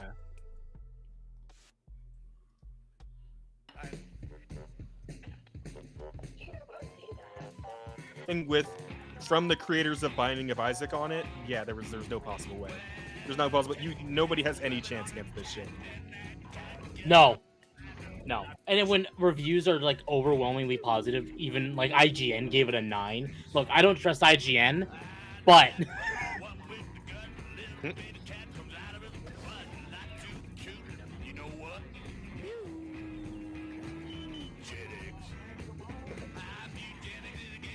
Yeah, see, this already just strikes me as more fun and interesting than... To answer the question, Villain, yes, she is going to play another shit game. I want to play this. How much are they selling this for? Oh, no, not this game. She's going to play Reloaded. But to answer your question, Mugenics is $27 on sale right now. Oh, okay. Mutagenics is essentially Final Fantasy Tactics, but Binding of Isaac. Yeah, because this is not a gameplay trailer, but I do remember seeing a little bit of gameplay, and that is exactly what it looked like. Yeah, this is the trailer I actually saw. Yeah, this is the trailer I showed you. Yeah, that's the one you showed me. Yeah. What was that last one? He's taken a shotgun to the face a couple times. What? He's got rabies, I'm pretty sure. He's made a deal with the devil. He was stabbed repeatedly in the neck, chest, face, and hair. He's incredibly dehydrated. He has depression. Who doesn't nowadays, right? He appears to have a conjoined twin. I don't really. He has a gambling addiction. He was probed by aliens. He was mauled by a large headless beast. His tail appears to be growing ahead. He has ADHD. He got into a fight with a dog. Mutagenics, coming to Steam February 10th, 2026. Beautiful, lovely.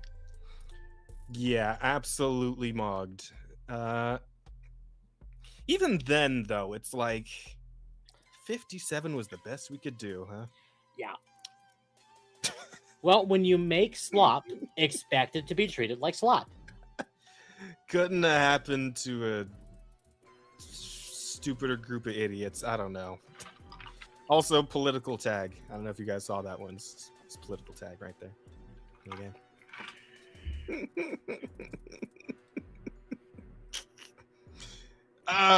You love to see it. I think that's a feel-good story to end the podcast on. What do you guys think? I think it's a good one.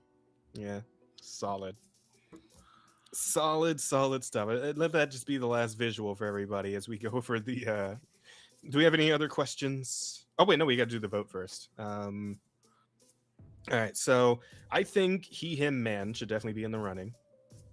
Okay. I think Slam Frank, it's got to be in there. Hold on.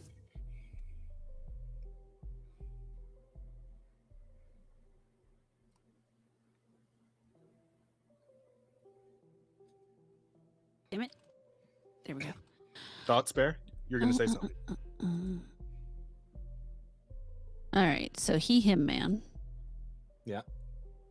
Bear, you have some thoughts?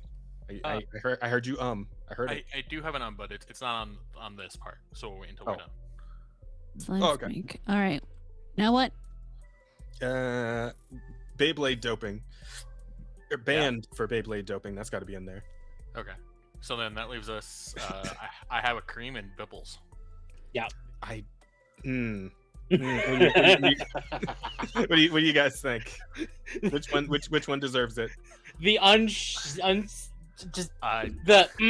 at Biddies. Yeah, I think Bipples wins out. Bipples. That was it. All Bipples. Right. Big hairy Bipples. All right, Bipples then. All right, so those are going to be our 4 for tonight, Rod. All right, those are in the poll. See if I got any more questions. We did not get any more questions. I love how all those look kind of normal, and then there's just Bipples. Yeah, he, him, man looks normal to you. These days, Have yes. you been here before? Yeah, nowadays. Banned for Beyblade doping. All right. So if we could get 10 votes on that, that would make me thrilled. But we're out of questions.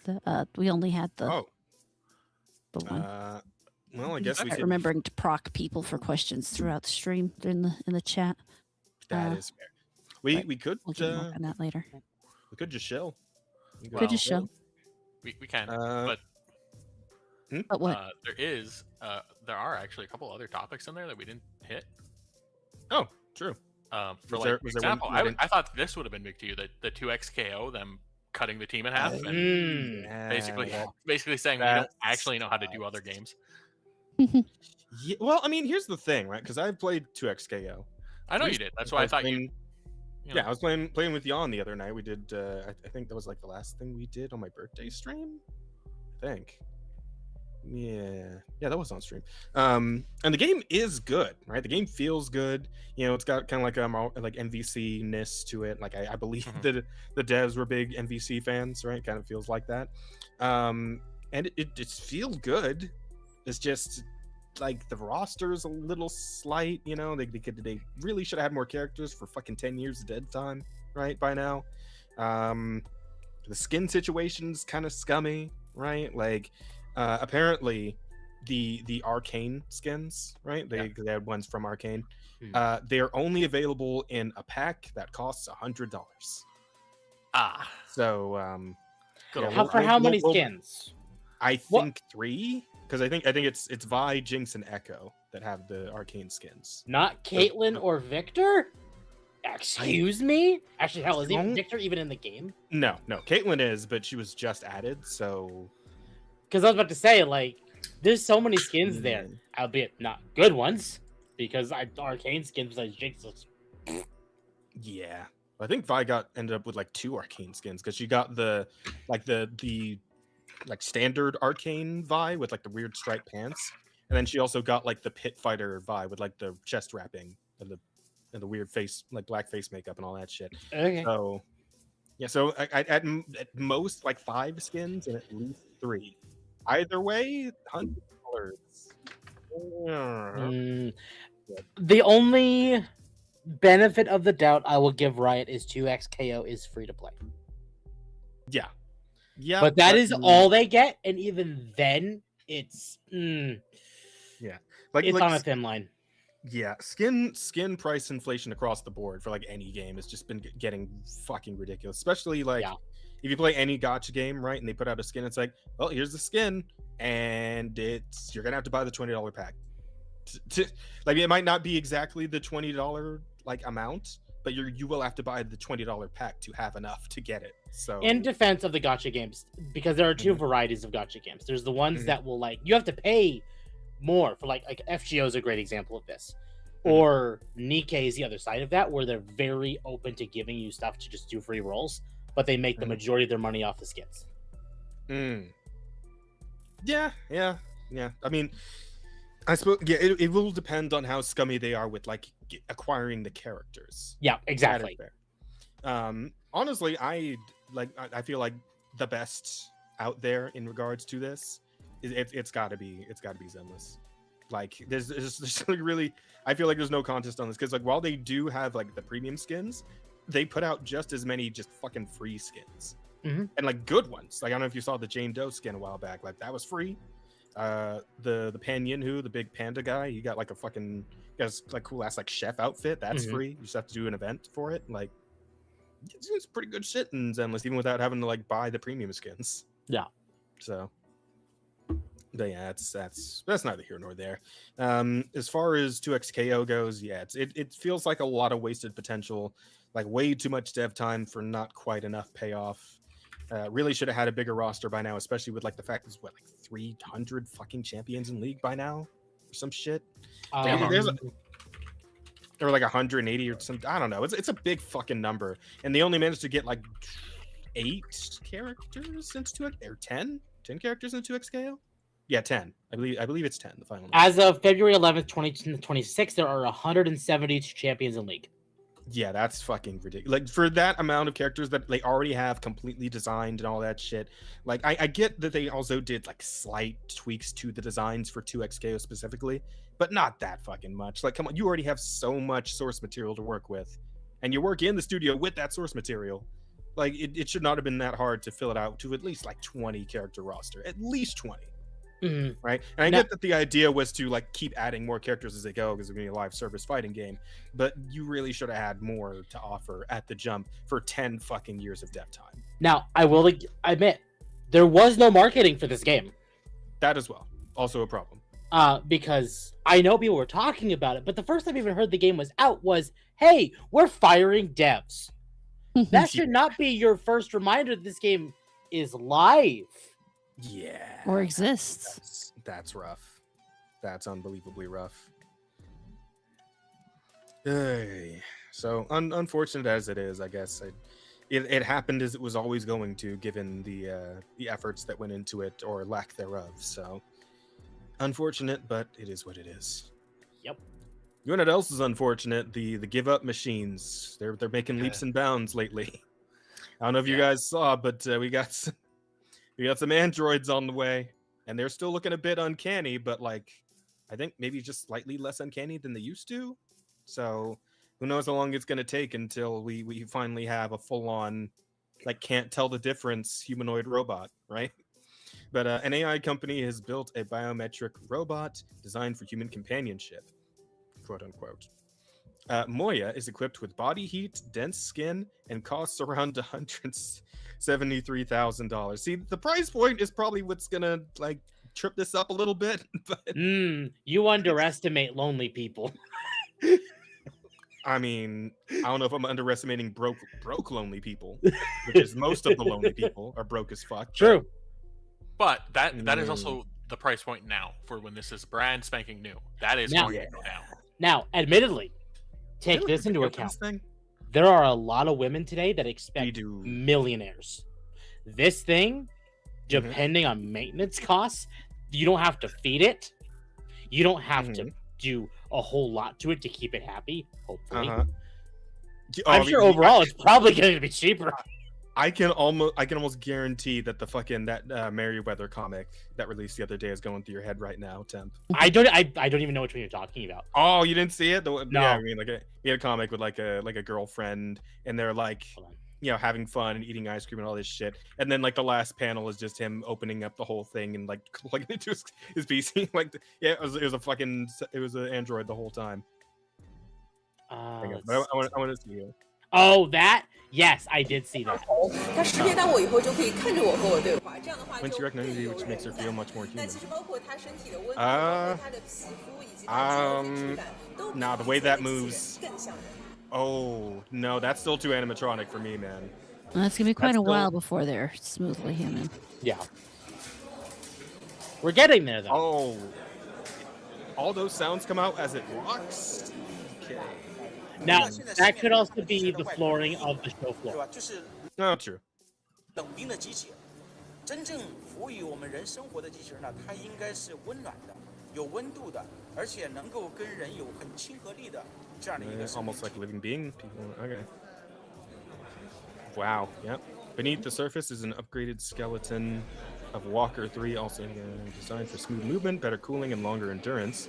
Matisse muscle materials. Walks 3. Oh wow! Look at him go. The World Humanoid Robot Games. I will admit, this is fascinating. What's also fascinating is how many of these might be an Indian man in a suit.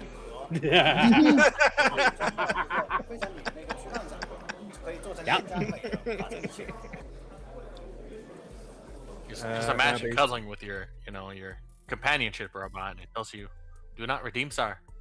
And you midway through redeeming. Oh no!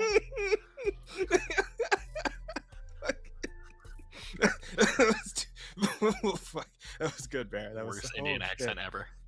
Oh no, that was still good though. That was still now based in Zhangjiang Robot Valley. Company plans to bring its robots into everyday life. From homes to elder care, that still looks terrifying. We don't need iRobot. Put it away. They're really gonna need to work on like the skin part, because holy shit, that still looks extremely scary. That still looks really fucking terrifying, man. Though I will. Oh, whoops.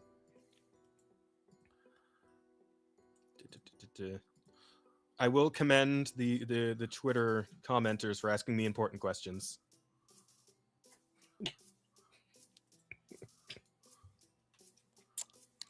Yeah, there it is. If you try hard enough, yes. Yeah. Listen, they're gonna fucking upgrade these things with an auto blow at some point. Yep. I'm just gonna do what you gotta do. Oh, well, yeah. Don't date robots. Oh fuck.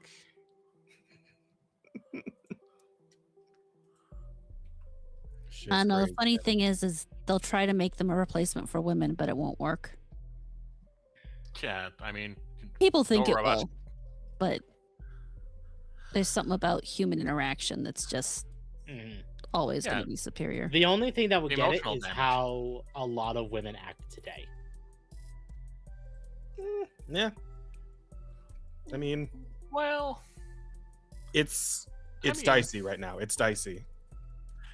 It can be, but a lot of that has to seems do like with we where you just- look too.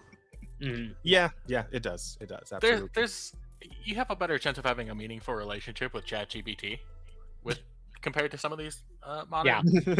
But I mean, the same could be said with some modern men too. I mean, Oh, it yeah. goes, that's both absolutely. ways. Absolutely. modern people. Yeah, the problem is that human beings in general are kind of losing the flow of human interaction as Mhm. time goes on, and that combined with the advance of synthetic humans, like those two things combined are going to be the problem, Yep. Absolutely. and we'll see how far that problem goes. But yeah, it's gonna get weird. It's definitely gonna get weird. No matter what happens, it is going to get weird. Yep. Absolutely, it will. Yeah. The question is how and when. Yeah. I suppose so. And of course, it's coming from China. Who would have thunk it? Well, yeah. Temple finally have his Rouge the Bat girlfriend. Excuse me, Gabby. Man. Oh, dude, what if gotcha bots?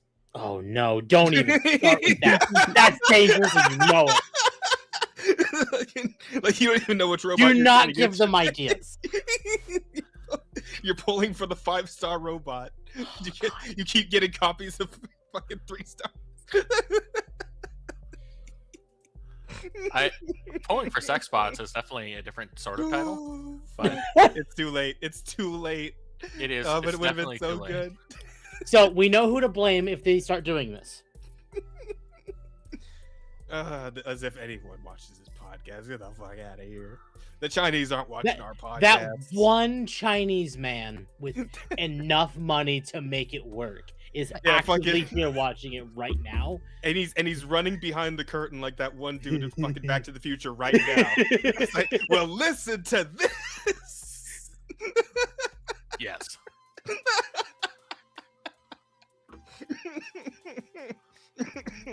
Oh fuck. Oh, that's good. Okay, all right. We should be done. Rada, I what hope are we so. looking at? You guys need help. So much help. So the winner of our poll with 13 votes, or 46% of said 13 votes, is Bipples. Wow. I'm somewhat surprised, and yet I'm not. Fair enough, though. If that's what chat wants, that's what chat gets. Bipples it is. All right, now we can chill. Temp, first of all, thanks for coming in and hang out with us on incredibly short notice. Oh, you're welcome. We just pulled you right out of chat. But would you like to tell people about yourself and shit you do and shit you're gonna do, and where they can find you doing that shit? Sure. Hi, I'm Temp. What's the right way to say what I do? I primarily do variety gaming with a news show at the end of every week. Hey. Okay. That's cool. That's good. Cool. And that sorry, it? were you continuing? No, I think that's it. Oh, Where There's can not they really find much you to do say this there. Okay. Well, I'm gonna give you a D on it because you didn't tell the people where to fucking Oh find yeah, that shit. yeah. Temp. If you want to go find me, all right. Temp gets Temp over on YouTube, Twitch. I'd like to use Kick, but Twitch is still more popular in that regard. Primarily YouTube is my main platform, though. Okay. Good. Much better. Much better. In fact, I can even put this. That is not my channel. I don't know what that link is, but that is not mine. I was gonna give you a B+, but now it's a B-. Temp. Hold on. I don't know. I'm glad I didn't see whatever in the world just happened. No, I don't know what it was. Here, I'm gonna put this in chat. There we go. All right. Yeah. Perfect. Well done. Did it go through? No. It did go through. No. I don't see it. Also, I don't know if you saw it, but TLA said hi. Hi, TLA. Put it in the Discord and we'll put it in Put it chat. in the Discord. Okay, I will just send it to Rada. That Alright, yes. cool. That's also She is the Discord. Okay, Well- Rada, what's up? So this week, there's a chance I might stream on Thursday just because I want to frickin' stream Neo 3. And I I've want actually to do the rebooted. whole thing. Oh, by the way, Temps there's Temps link in the chat. Actually, you know what? Backtrack first. First, I want to go ahead and once again, even though he's left us, thank our guest Drunk3P0 for being on. If you guys want, I am dropping the link for his book once again into the chat so that if you missed the chance to check it out, you can go check it out. He is writing a story to a pirate story because, well, he's into pirates. That's why we're wearing the hats in case people are wondering. Also, he has a couple other channels. One, his own channel where he, does his things, and then a pirate history channel also down in the chat or down in the description. Both of those, if you want to check those out. Now, for my own shilling, yes, I want to play Neo 3, so I may stream this Thursday. I don't know. I may also just take Thursday and Friday off because it is my birthday this week on Sunday, and maybe I just want to take the chance and stream a little extra. I don't know. We'll see when we get to those days. However, Sounds good. Friday, Sheep and I will be playing Reanimal together, which reminds me I've got to go buy it. And we're going to dual stream that. So that will be me and him on his channel, Still Sheep City. And that's also on my channel, Horror Amarada's Abysmal Adventures. So those I believe you can also find, except for Sheep's link, down in the description. Thank you, TLA, for the happy birthday. I appreciate that. And weekend, normal shit. Sunday, I will probably be doing Baldur's Gate 3 with 2 friends because our third friend dropped out. He got tired of the game. And then probably Neo 3 again on Sunday because at this point I'm kind of like fuck Dragon's Dogma. I like Neo 3. But what? Okay. And I think that that basically about wraps it up for me. What about you, Jazz? Are you doing anything? Tomorrow, me and Rosa are doing more Okami. So, if you like game where you play as Wolf and do ancient Japanese shit, come check that out. Should be good times. I mean, if anybody knows Okami, you know it's a fucking amazing game. So come on, it'll be good. Come check it out on Rose. That is Rosa Koto's channel, the Mercury Manor on YouTube and Twitch, I think. As for me, though, on my shit, I'll be playing more Code Vein 2 tomorrow night. And then Thursday night, we got Rivals. On Thursday afternoon / morning, I think I'm going to do some monster hunting. We're going to play some fucking wilds. Right up until the State of Play, which I will be watching on stream. I believe that's at 2 p.m. PST. So I'll probably start streaming Monster Hunter around like 10 a.m. or so. That'll be where I aim for. But yeah, lots of good stuff still coming up on the Soul stream. So please do and come and check that out, guys, if you would like. I'd love to have you there. But with that all said and done, I guess we're pretty much done here. Oh, and of course, next week, Tuesday, podcast again, same night, same time. Come check us out. Asta will be back, and we're gonna talk about the news and all the shit that happens between today and that day. But I mean, guys, really, that much could happen in 1 week, right? Dear God. Goodbye, everyone. Yeah. Have a good night, everybody. We'll see you next time. Bye, chat. Bye.